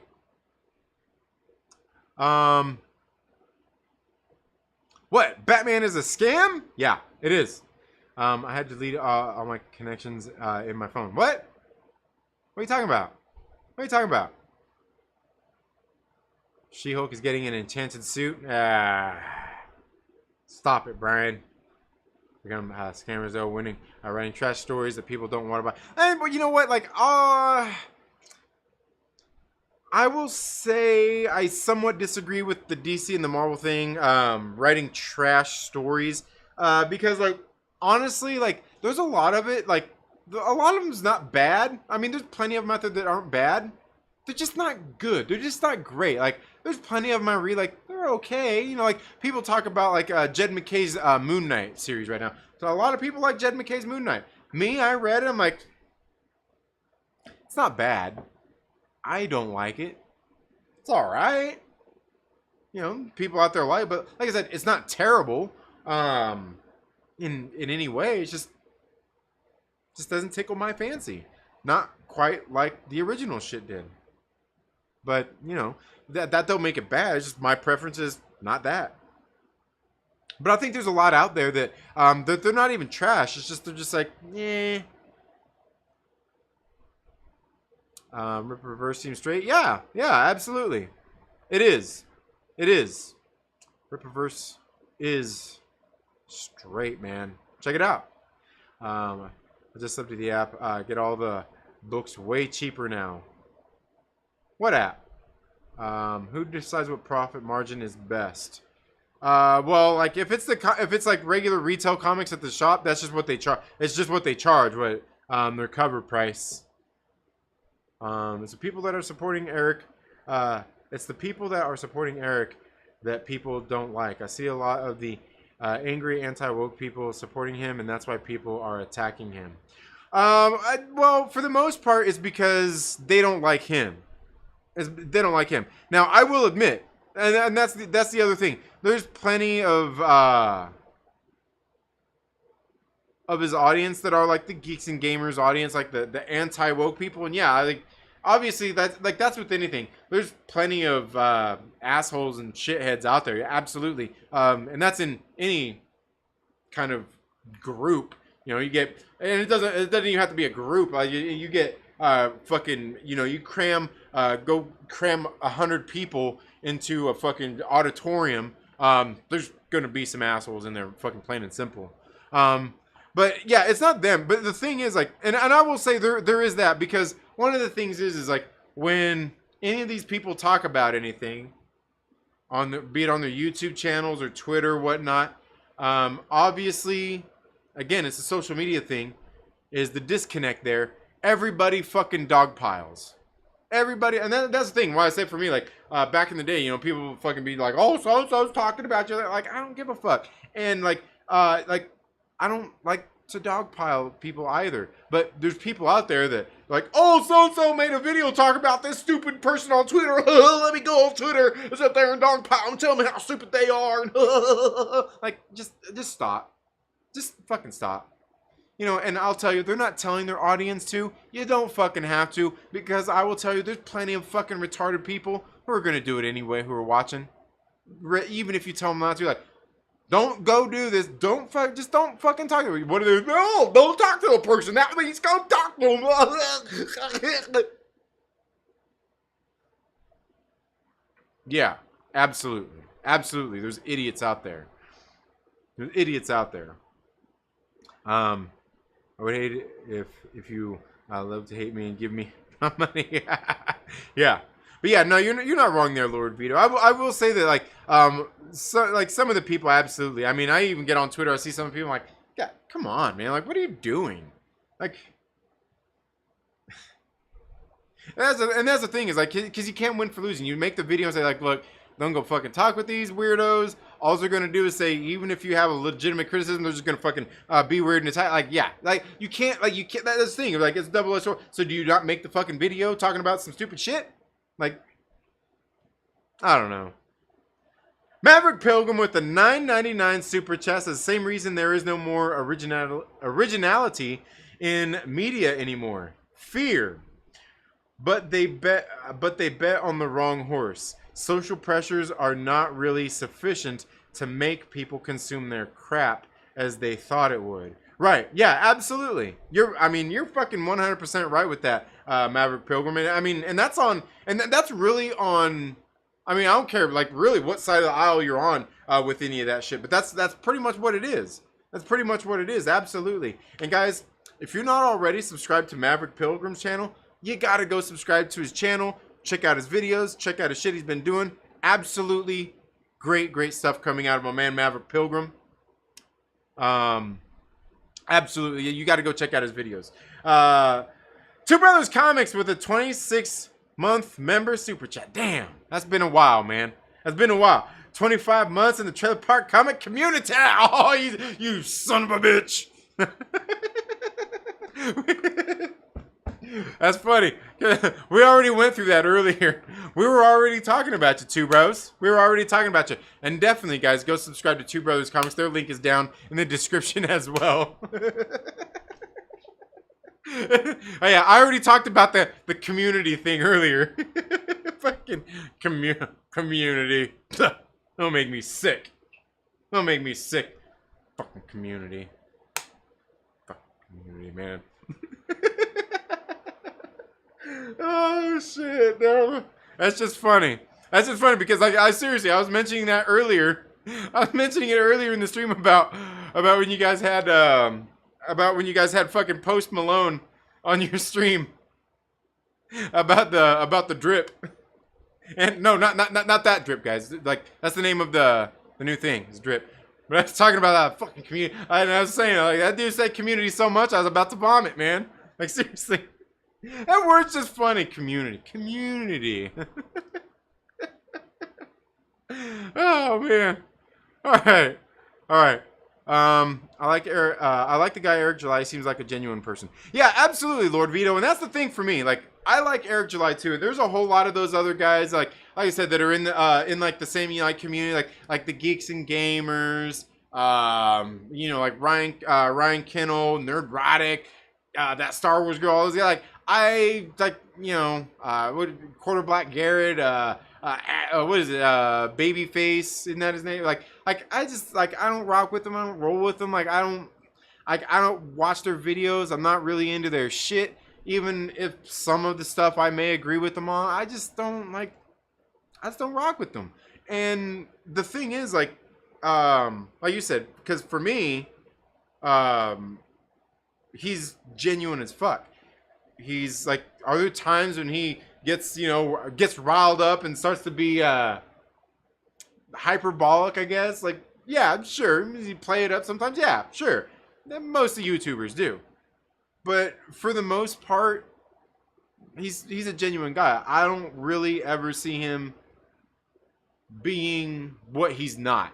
You know what I mean? I don't see him making videos just to make videos, having to say something about a topic just to have something to say because everybody's talking about it. The Will Smith slap stuff, you never heard him talk about it other than I don't give a fuck and I'm not going to talk about it because you don't really care. You don't fucking sit there and review a whole bunch of movies even though he likes movies because he's not a fucking, he's not a movie critic and all. Like, that's the thing. He's like, he's not going to say something just to say something or just talk about something because everybody else is talking about it.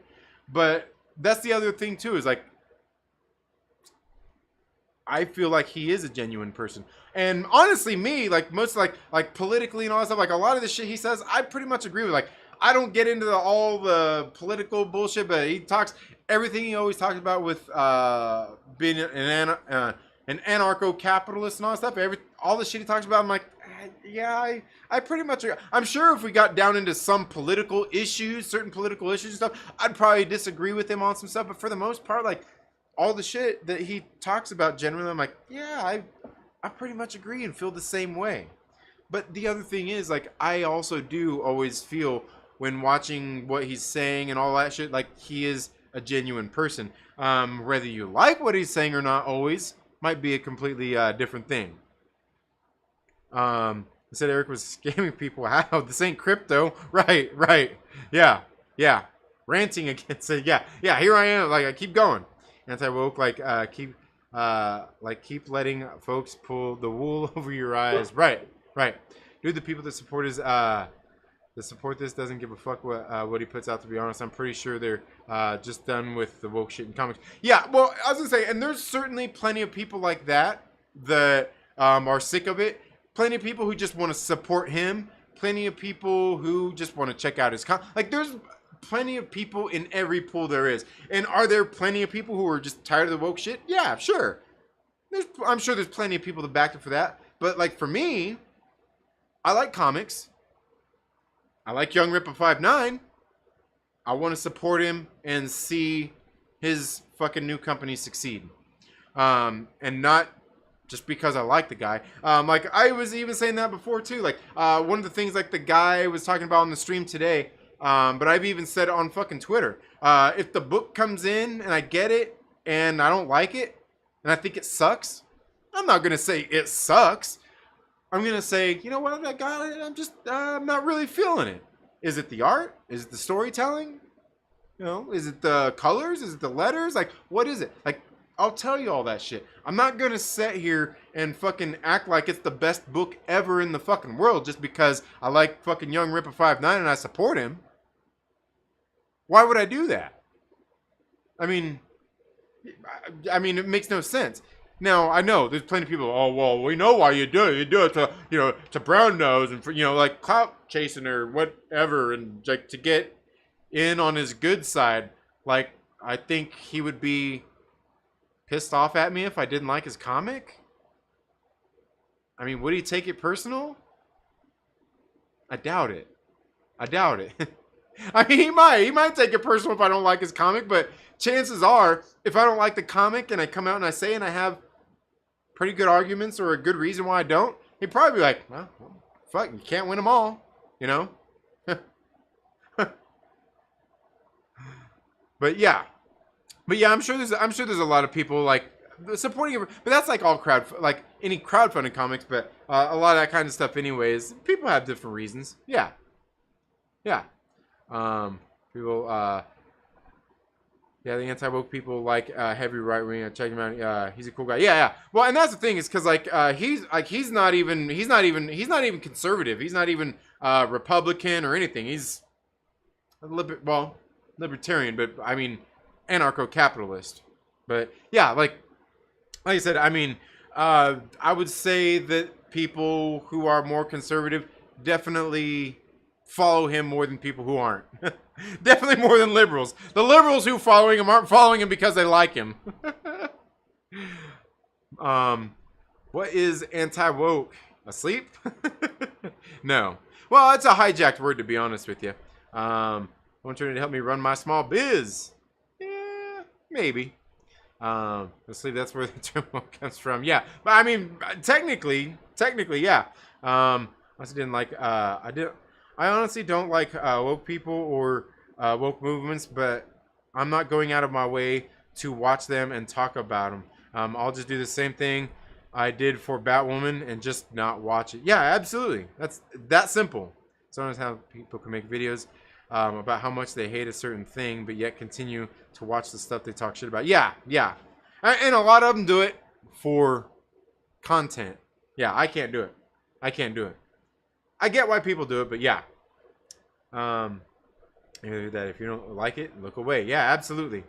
The only time I've watched something, the only time I'd say something is I was forced to watch it. What? Yeah, the only time I'd say something is I was forced to watch it. Right. Okay. Yeah. Blowing me off is okay. Remember Keanu's sausages from Robot Chicken? No, I've never watched Robot Chicken. Yeah. I don't hate watch the propaganda news. Just gotta know what your neighbor is talking shit about, right? Yeah. Oh, I got you there, Jedi. Yeah. Good one. I feel like the people that want to pick a side, like it's either right or left. There's no way someone can like both. Right. Absolutely. Definitely want a cover gallery in my hardcovers. I'm not mad at that. Right. Well, I'll tell you. The thing is like, that's all they have. Is cover gallery. Like, I'm okay with a cover gallery, but give me some concept art. Give me some of the line art. Give me fucking a letter from the fucking creators. Something more than just covers and, oh, hey, here's about the authors and the create, like schemes and scams. Yeah. I don't think the ratio should go over 1 in 10. Yeah, probably. Well, the thing is, like, even then, how many people are going to want that 1 in 10? Probably 100?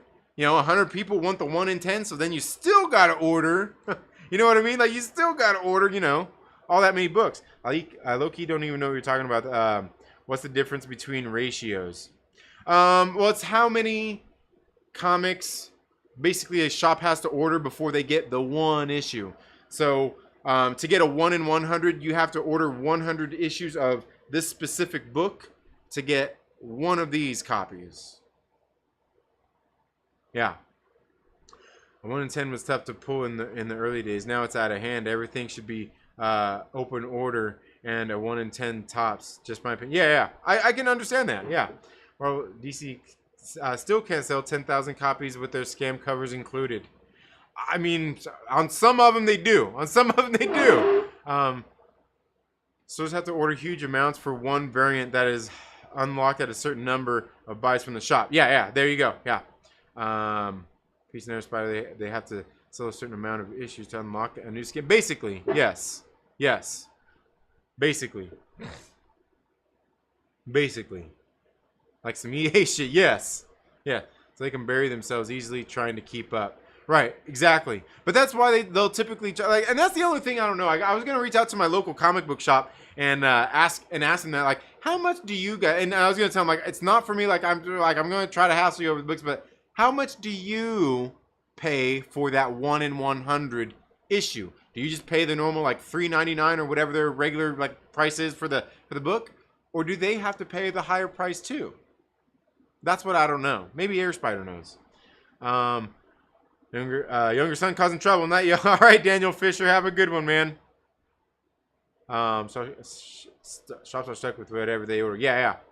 Bunch of bitches. Oh, yes, Two Brothers Comics. You know. They have to pray. People buy the extras, and someone wants the ratios at the higher price. Yes. Yeah. Just don't get the new variant. Am I tripping, or can they just get whatever cover and read the same? Yeah, it's all the same comic. You can get whatever cover, but like, yeah, they do shit that's like fucking 1 in 100 or 1 in 50, 1 in 50, 1 in 25, 1 in 20, 1 in 10, 1 in 15. Like, yeah, they've got a bunch of them out there. Yeah, it's kind of scammy shit, man. Yeah, all the same material. Yeah. Because Eric July has the wrong opinions for. Oh yeah, absolutely. That's what it is. Like I said, if you just don't like the guy, just say you don't like the guy. That's fine. Nobody's asking you to like him. Yeah. And he's not even going to take it personally. You say, hey, I don't fucking like you. I'm not buying your book. Yeah, okay, great. Please don't. Oh man, Trinity is a true preacher of comics. Ladies and gentlemen, we've gathered here today. Let's open up a trade paperbacks to yes. Thank you, Mike Porter, my man. That point right there. They just don't like Rip, and if they don't like the people, and they don't like the people who support him, yeah, and that's fair enough. Just say that and just leave it at that. It's okay. Comic showroom. I'm not buying 100 copies just for another cover. Yeah, well, and the thing is, like, a lot of shops don't want to. But a lot of shops have a customer who wants that cover, so they have to. So what a lot of shops will say, basically, okay, I might be able to sell 5 copies of this, but if you want that 1 in 100 variant, you're paying for them. The customer has to pay for them. And that's oftentimes not just in the price of that variant. I'm like, oh, you still paying 150 for that fucking cover. But you're still paying for, like, this order. You still pay for, yeah.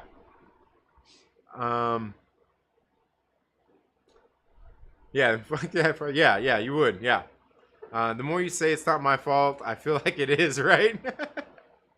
Their violence is backfiring on them, and they're shrieking. Yeah, absolutely. Damn, it skipped on me again. Oh man. How'd I miss that one? Lord Veedo says, take a 5 spot, dude. I'm so down to chill. Hell yeah. Thank you, Lord Veedo, for the $5 super chat. How'd I miss that one? I must have missed it when did that one come in? When did that one come in? Oh, man, of course not. Okay, it wasn't too long ago. It wasn't too long ago. The whole fear leads to anger, anger leads to hate is actually completely true. Yeah, oh yeah. It is. It absolutely is. Their violence backfiring on them and they're shrieking. Yeah, it's all my fault, says Mike Porter. Skipping Tosh in the building says, Not the Goodwill Hunting scene. Yeah.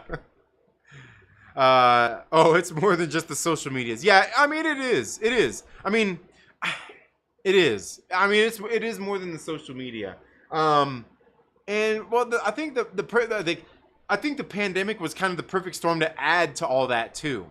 It was a perfect storm to add to all that too. But I mean, there's certainly more than just the social media. Absolutely. Absolutely. And I won't pretend like it's just social media's fault. But it's really what causes a lot of the disconnect. Stop staring at me, Trinity. Your toxicities make me uncomfortable. And I feel like a victim. I'm sorry. I'm sorry, Felicity. I'm sorry. It's not your fault. It's Trinity's fault. Get him! Yeah. Put the enchanted suit. Oh. Khonshu onto him, you son of a bitch. Keep in mind, shops get a 50% discount at one point from Diamond. 100 issues for $2. And sell the 100 for $100. You spend $200 to potentially make $500. Right. Yeah, and I was gonna say, like I said, so I know some shops, like I said, pass that shit on to the person that want. Like, you want that variant, you're paying for the one. Like, cause they're like, look, I wanted Merc Magazine. They had a Carla Cohen variant for Miss Meow issue number 1. They had a 1 in 50 variant and a 1 in 100. I wanted the 1 in 100. And believe me when I say, my local comic book shop would have happily ordered them 100 copies, but they would also say, like, look, you're going to pay the price for the ratio variant and you're going to pay for the 100 issues because I can't sell 100 of those issues. Although I would argue that they might have been able to sell a good portion of them because that fucking book keeps selling out. But yeah, and even like I'll say like most, I would say even most of those shops getting those 100 issues at $2, like that's still probably spreading a lot of shops very thin. I'm a victim of love. Oh man, as a hustler myself, that's a slick move. They always say you can save 50% just by buying twice as much. Right. Yeah.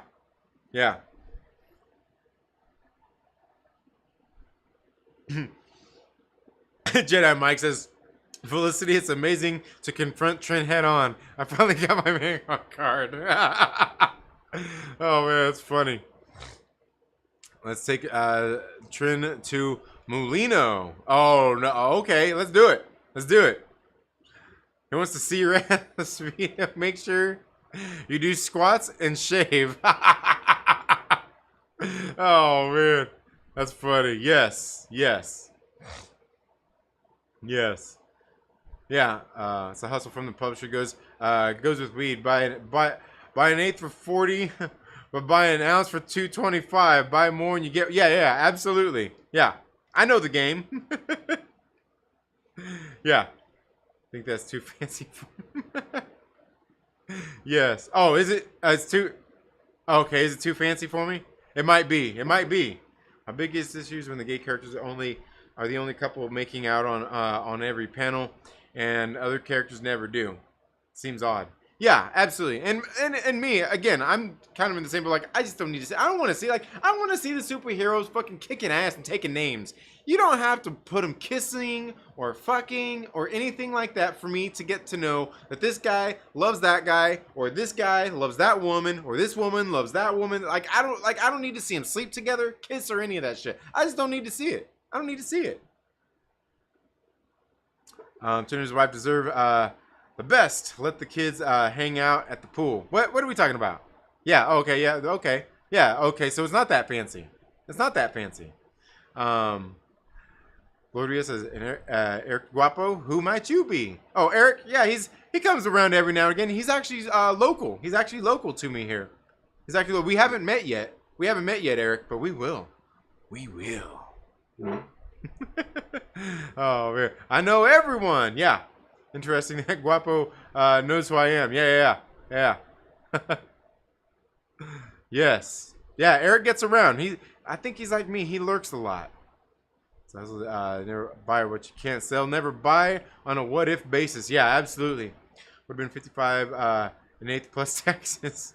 Marvel Unlimited app, Trinity Future Future Trinity that reads this. Oh, yeah. Marvel Unlimited. Okay. Oh, I gotcha. Yeah, facts. Assholes are in every group. Yes, they are. See, Big Farm's got the price down to $12.50 per eighth. For that good. Cali weed sucks, says Air Spider. I think people hate how successful ISOM is. They're just jealous and possibly scared because the bad guys are doing comics better than them. Yeah, well, I mean, it remains to be seen, but yeah, absolutely. The soy in California. Yeah, the soy. Yeah, appreciate the words. Anytime, Maverick Pilgrim. They're true words. I'm not bullshitting. Viva Cuba!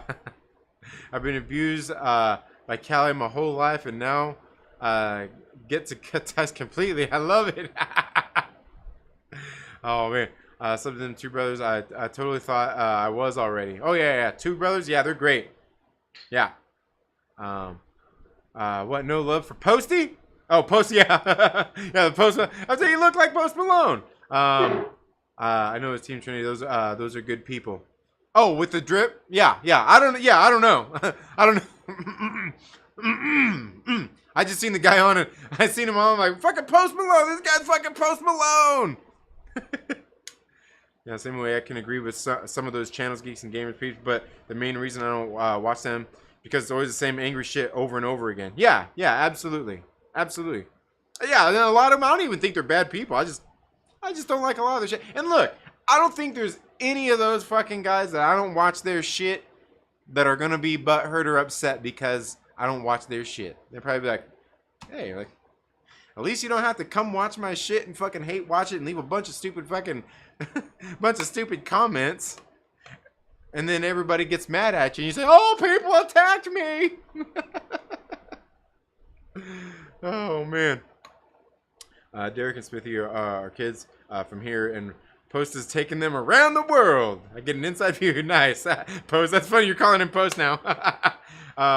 Ryan K blows things out of proportion on too many things. It's getting, yeah, totally. Yeah, Ryan totally does. Totally.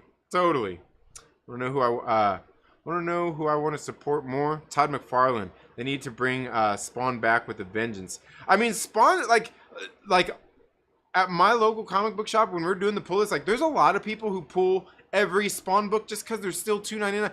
Just because it's still $2.99. Literally, just because, like, there's people like they don't even read the comic book. It's the fact that it's still $2.99. But yeah. And he's been doing crowdfunders too. I'm going to send Eric an invite to the community and see if he'd like to join. There you go. Oh, yeah. Do it. Yes. Do it. Oh, man. Don't go chasing waterfalls either. Yes. Absolutely. Rivers, Trinity. Rivers. Cloud is the most addictive drug for people in 2022. Yeah. Once they get a little bit, they need more and more. Yeah, absolutely. What's greater, too, is they're like, I'm not clout chasing. Yeah. Please stick to the rivers and the lakes that you use. Oh, man. You guys are funny. Oh, man. Anarcho-capitalism has toots. Just look. What? Oh, man. He just got to the anti-woke comment. Yeah.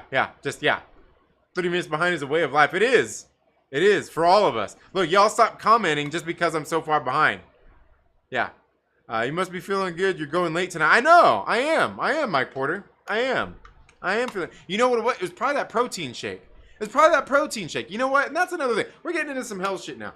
I ordered some I don't normally do protein shakes, but I'm like, man, I feel like I just don't get enough protein. And I'll tell you, one of the most important things for getting your diet right is getting the right amount of protein in your diet every goddamn day. And I had a protein shake before the stream. Feel good. And I did have an energy drink too.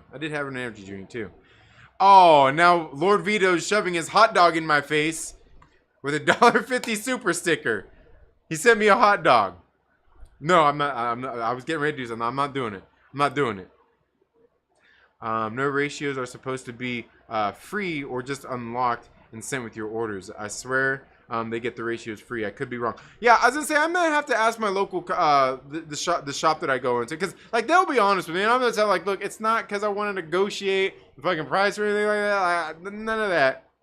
But they might, like, if I really did ask them to order that 1 in 50, they might just charge me for the 50 issues and just give me the variant free. They'd probably do that. That's still a lot of comic books, man. $3.99. Well, the Merc ones are $4.99. By the time you get 50 of them, fuck, that's a lot of money, man. That's a lot of money. But they would probably actually be able to sell a lot of them. But okay, I didn't know that. I'll have to ask about that for sure. Love how he just pulled the comic book out of nowhere. Yeah. I agree 100%. If that's the if that one customer wants that one specific cover, they need to pay for all of them. Yeah, absolutely.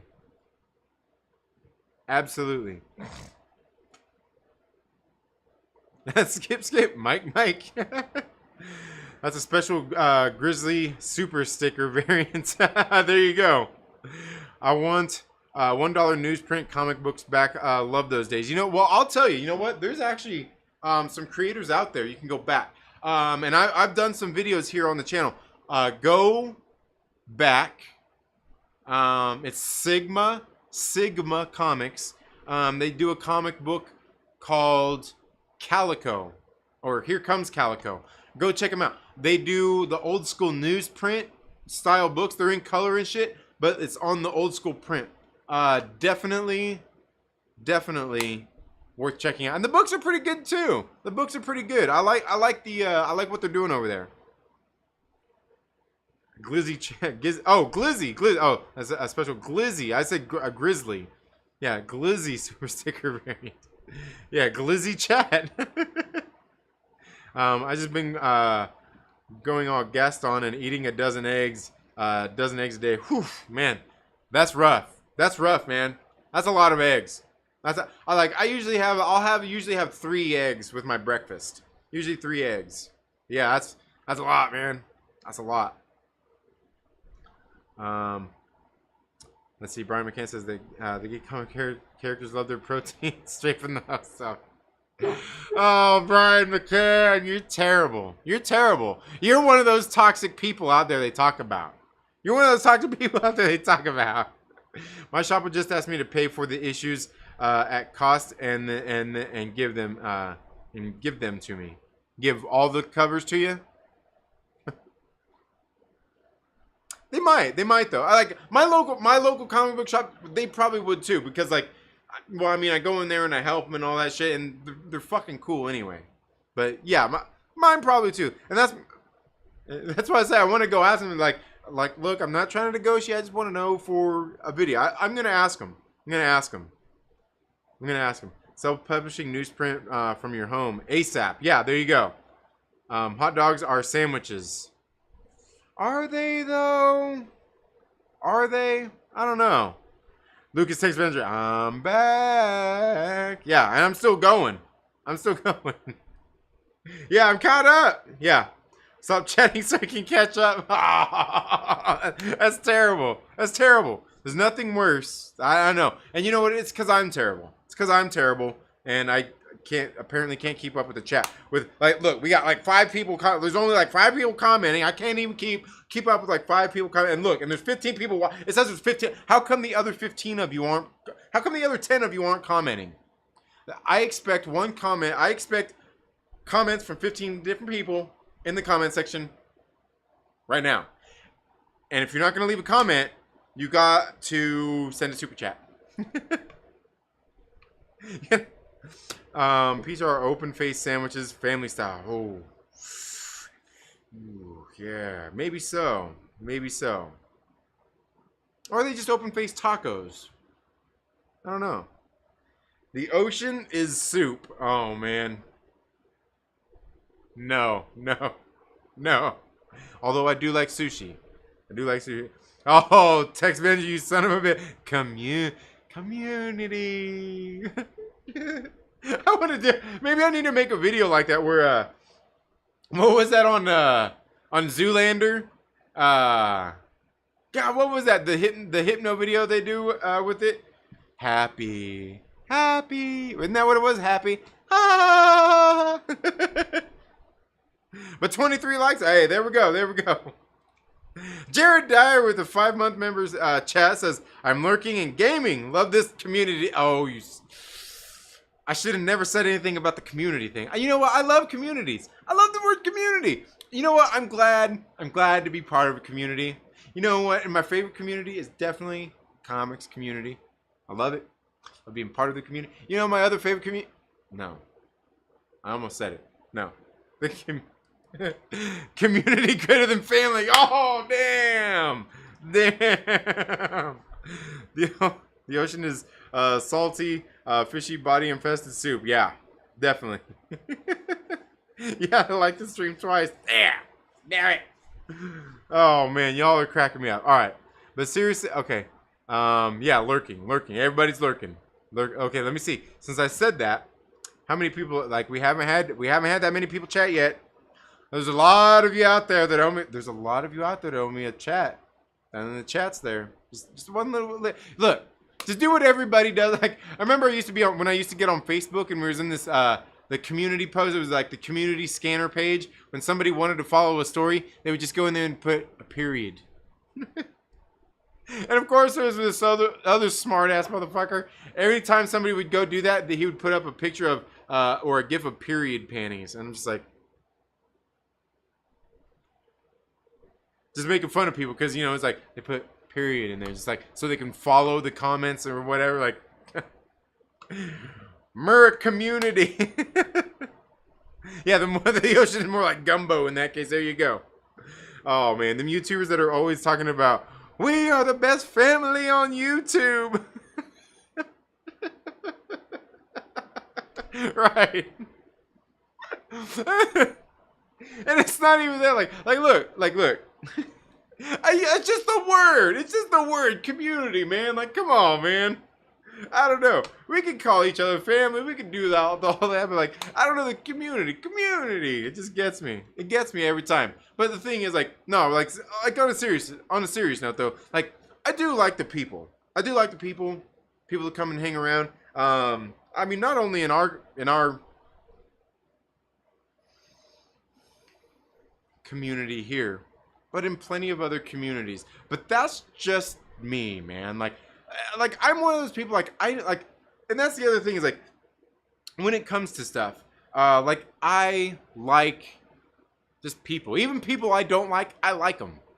I want to hear what they have to say. I like to hear different people's perspectives. I go into channels, go into all these other stuff, and watch videos and lurk in chats and watch what people are saying and listen to what they're saying and observe people and just all of that kinds of stuff. Because, like, I just do it. But I really do like people. And some people, I mean, I really want to like. I just don't. But, like, I like interaction. I feel like I grow as a person with each interaction with different people out there, especially outliers, whether it's outliers in the community or outliers in places like I don't hang out and shit like that. Finding creators that like, I wouldn't even say that I disagree with, but maybe don't agree with, and shit like that. Like, yeah. I need input, right? Like, that's what I feel like. I need input. Like, what was it? Johnny 5? Was it Johnny 5? Wasn't he the one who... Didn't he need input also? I feel like that same shit. Maybe that's why. Maybe I watched Short Circuit too much when I was a kid. But, yeah, I always like, just... like when I was saying, like in my Limp Bizkit review, when I went to that Limp Bizkit concert, we went there. And I remember, because, it's post-COVID, everybody's so fucking weird about everything. I remember being there, and just being there around fucking a bunch of hot, sweaty fucking dudes and women, and all that bullshit, and the fucking crowd, everybody's like, and like, you're fucking fighting for your spot, fucking sweaty dudes everywhere, sweaty chicks everywhere, and, ew, even some of this, anyway. But just all of that, and just everybody in there is fucking hot and everything. I just remember sitting there, like, I felt like the Rock gif, because I was just loving it. I'm just like, I love it. I love it. You know what I mean? I love it. I'm one of those people who would happily admit they couldn't do the whole solitude thing, being like not around anybody. And here's the fucking thing. It's like, I love it too, because like people always talk about, you know, like when people go to space and, you know, like astronauts have to do that, all those tests and everything to see how mentally capable they could be after not being around people and interaction. Because people underestimate interaction with other people, actual interaction, not just conversations through text messages and social media, actual interactions. But so many people out there, they like to act like, oh yeah, I could live on a deserted island for fucking years. No, you couldn't. No, you couldn't. For one, most people, even with good mental faculties, with their shit in order, can't really function or survive in an environment without going crazy, without other people there. I don't give a shit how fucking loner you think you are, how fucking any of that, how disconnected you want to be from. You still need the human interaction. Now, that's not to say that you need a lot of it or anything like that, but you still need it. And I know I've seen people like, oh, I could do it. Like people like, oh yeah, I could do it. No, you can't. I mean, it's nice to think that you can. Like, I understand, like, you know, people get on your nerve. You don't like some people, all that stuff, but like, you can't. You can't.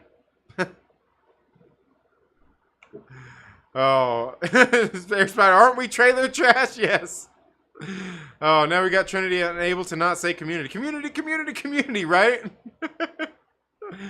Oh, man. Did I just describe milk? Oh, man. Man. Was it the protein shake or was it the 8-ball Coke? No. No. Oh, man. We the best family on YouTube. Yeah. No, we are the best. Myrtle Mutiny. Oh. Please, come, community. Please send your community chat. Y'all terrible. The sea is full of fish sea. See, ball of Coke confirmed. Yeah. Yeah. We're a faction, a group, a set, a clique, a gang, or a cult. Is that cult? Oh, is that supposed culture of people? Yeah. Some of these YouTube families, more like a late 80s 80s boys and girls club. Yes. Oh, man. Observe and accept, not judge and react. Yeah. Absolutely. Sometimes I'll pass some judgments, though. Some people make me pass judgments. I've got plenty of community input. Johnny 5, I'm alive. Yeah. We could be a populace or district. I like it. Yeah. I like it. Yeah, Myrtle Moshpit, yeah. Needs input. More input. Yeah. More input, Stephanie. Yeah. No disassemble. Absolutely. No disassemble. Yeah. Short circuit too. Yeah. You need a lot of sports balls for that kind of time on an island, right? Yes. You need a lot of Wilsons, that's for sure. How does Mike not have so much fucking community? Well, because I've still got to fix it. It went in and added some digits in there one time. I just got to go find out what it was. Yeah, that because I think it was like there was a point when you would send in super chats and stuff, it was adding like ridiculous amounts of Myrtle bit for it, and yeah, it was weird. Someone else watched This Fool on Hulu show, so I haven't. I don't watch many TV shows though. If you can't pass judgments, try some magnesium. Right. That's funny. Yeah, no, I certainly, believe me, there's certain times I pass some judgments. Like, you know what? And for instance, I posted this on Twitter, but yesterday I was taking my son to his soccer practice. Yesterday I took my son to his soccer practice, and we're pulling up. And you know how you get like, man, showing my dirty ass cube. You know how you get the lot and there's like aisles And in each one of the aisles, you know, they got the lines and everything. And, you know, like, say this is 1, 2, 3 aisles. You know how there's, like, the aisle. And then they got the line, you know, like. So, like, say here's an aisle, and here's an aisle. And, you know, you got spots here, if you go face in, they're both, you know, like, say here, you both parking in the face. Well, I drove into the parking lot at my son's soccer practice yesterday. And say this was the parking lot. Say the gate where we're going to is up here. There was like maybe another couple of rows, right? But like, so we're pulling up, and like I come and I park like right here. I park like say right here, and there was a lady parked right here. And I came and I pulled up. I went like right through here, and when I pulled up. So I pulled up like next to, but in front of her, right? Next to, but in front of her. And, you know, partially because where the sun was at, wanted some shade in the truck and everything. But, like, also, it was somewhat close to the gate. No, I wouldn't park right next to it, but... And for one, okay, it's at soccer practice. And for one, we get there. We're early. Plenty of parking spaces. I'm like, oh, well, I can go park right here. So, I go and I pull into this... I pull in this parking space. Like I said, I got next to this truck, pulled up to the next parking space. So, we're sitting like that. You know, truck's back here. We're up here. I pull up, and I heard something. That I'm like, what? I shut off my truck. I'm rolling up my window, getting out of my truck. I'm like, what the fuck? This lady that was in the truck right next to us, and believe me, it's not a very big parking lot. This lady that was in the truck next to us, she's fucking yelling at the top of her fucking lungs. She's like, ah! On spots in the parking lot, you have to park right there. Ah. Dude, she's fucking yelling about me parking there. Fucking just like, I was like, Jesus Christ, lady. I was like, whatever.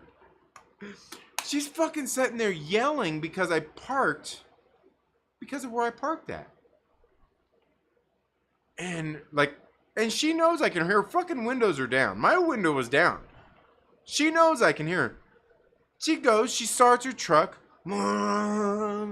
fucking goes to like, you know, pulls into a parking spot down fucking towards the end of the aisle. Like, look, for one, I'll say, if you don't want people fucking parking next to you, leave your fucking car at home and walk your lazy ass there.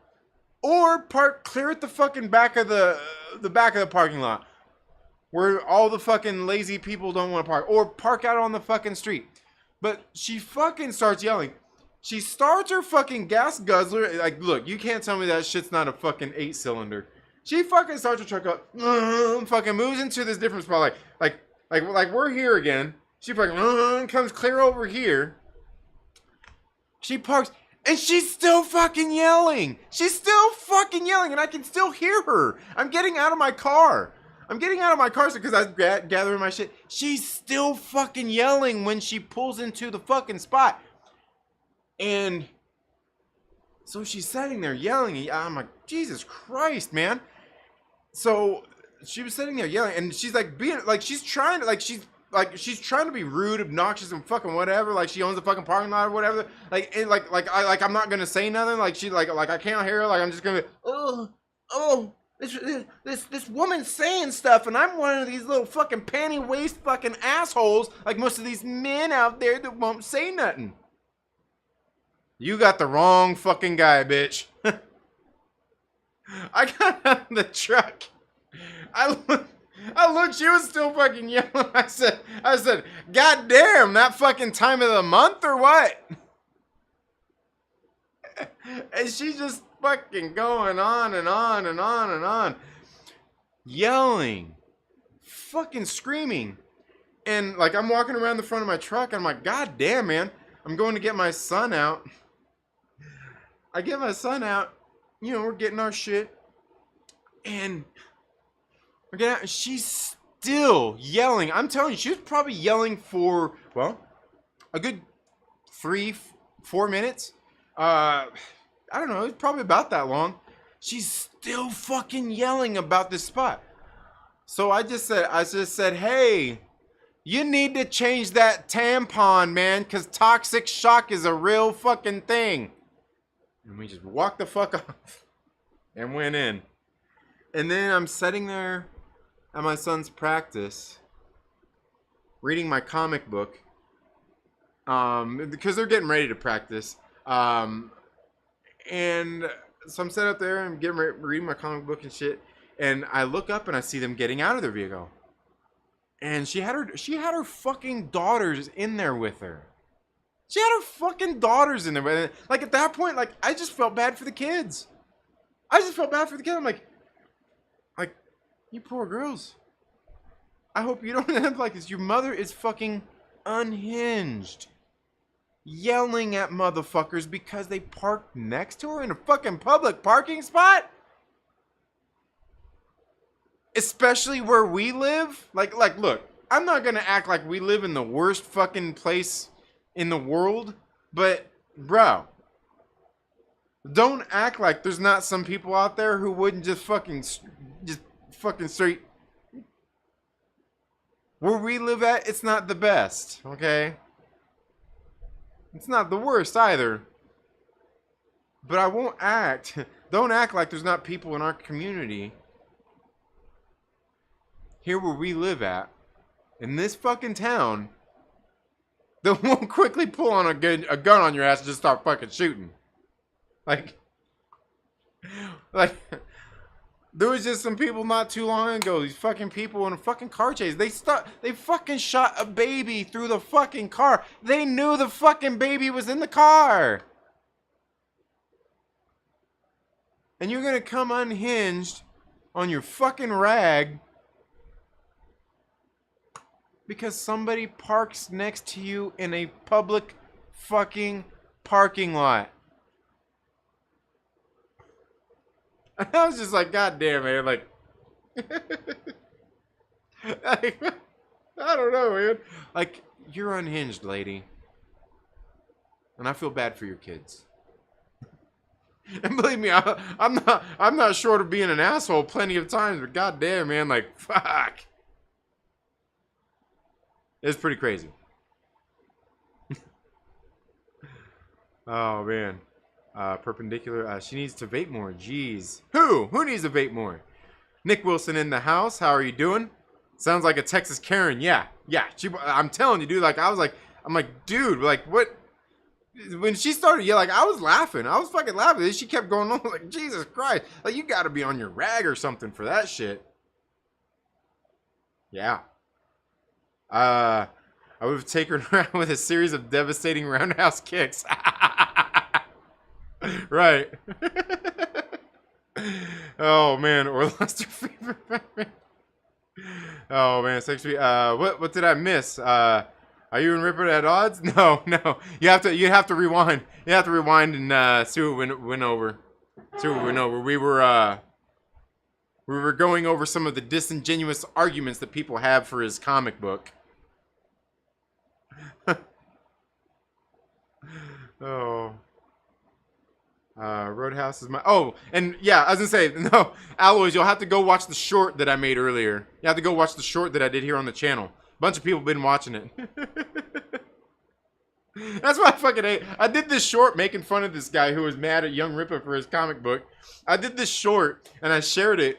I shared it on Twitter, and then I shared it on a post that Ripper did on Twitter. And now everybody's watching. I'm like, oh. Yeah, like, and that's the thing about YouTube. That's the thing I fucking hate about YouTube. I put fucking low effort into this stupid, shitty fucking video making fun of somebody and their fucking stupid arguments, and fucking hundreds of people watch it. But they won't come watch my live stream. They won't sit here and watch me flap my gums about comic books and movies. Fucking hate YouTube. And believe me, guys, if you found your way here from that short, I'm not really that funny all the time. Yeah, maybe I am. Oh man. Okay. But yeah, no, not at all. I would say, if anything, me and Young Ripper are probably like right here. Like, I've never met the guy, but we're pretty right here. I do that young man's got a good head on his shoulders. Fucking nerd, we ain't coming but football practice. I know. Yeah. I know. I should be there all like fucking cheering my son and shit on. I'll be like, Jokabola, Jokado, Jokabola, Kolokoko. Anybody know that? Anybody know that?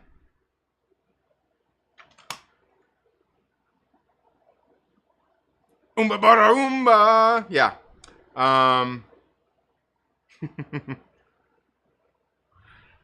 Damn, this took a turn. Yeah. Yeah. It did. I'm telling you, man, like, the lady was crazy, man. The lady was crazy. The lady was crazy. And you know what? I'm one of those people, like, people get away with a lot of shit because nobody ever says nothing. Nobody ever says nothing. And we pussified society for it. This is when people start to think that criticism is negativity. It's not. It's not. Yeah, it must be a scam. Nick Wilson obviously watched it. Oh man, that's funny. That's funny. But yeah, it's just like, I don't know, man. And that's the thing. I'm just getting so tired of this shit. Like, again, like, people in their disingenuous arguments, they're the ones like causing all the toxicity and a lot of this bullshit, man. Because what it is like, it's because you're getting people to fake believe some shit that's not real. It's fake. It's imagined. Or you're blowing it up out of something that it's not. And that's something a lot of people do. Blowing shit up into what it's not. Mountains out of molehills. And we see plenty of it. Every fucking day. Every fucking day. Over stupid shit. And that's why I think when it comes to shit that, like, actually probably fucking matters. Like calling somebody a fucking scam artist because he's fucking selling a comic book. Legitimately selling a comic book. Like, come on. Come on, let's back it up. Just say you don't like the fucking guy and you're not buying his book, and it's all good. It's all good. It's all good.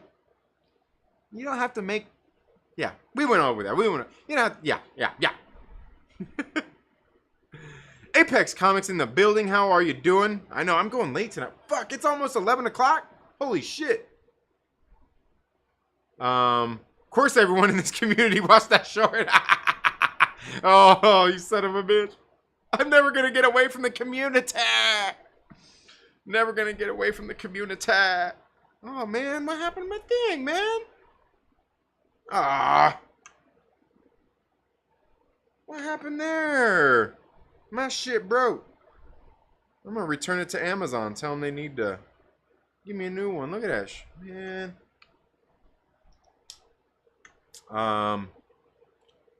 Yeah. But anyway, guys, I got to bring this thing to an end, man. I can't believe it's almost 11 o'clock already. I do need to get to sleep. I need to get to sleep. I got to go ride in the morning. And then I got to do my live stream with Chillmonger in the morning. So, yeah, I've got to go, guys. I do greatly appreciate it, though.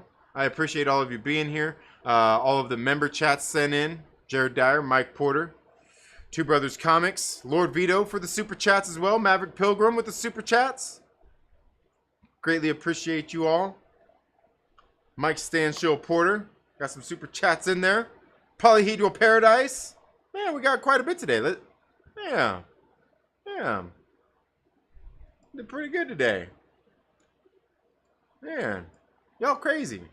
Y'all crazy. 3146 in super chats. Holy shit. Thank you. Thank you. Guys, I appreciate it. Thank you very much. Auction party tomorrow night at 9 p.m. on Vicious Inc. Comics channel. All right. Yeah. All right. It's about 1 p.m. in Texas, 1 a.m. in Texas. Yeah. 2 a.m. there. Yeah. Almost 2. Yep. Yeah. Oh, yeah. Early days down here. Yeah. Down under. It's daylight, huh? But anyway, guys, thank you all so much for being here today on the Trailer Park Live. I know I missed last week. I guess we kind of made up for it this week. Tomorrow we will be live tomorrow morning with Chillmonger. We're going to be doing our stream talking about She-Hulk episode 2. And then probably be hanging out over on Chillmonger's channel for the rest of the afternoon for his 33 burning questions. I've got some other videos I've got to get finished getting edited, getting uploaded. A couple of them I just need thumbnails for. And yeah.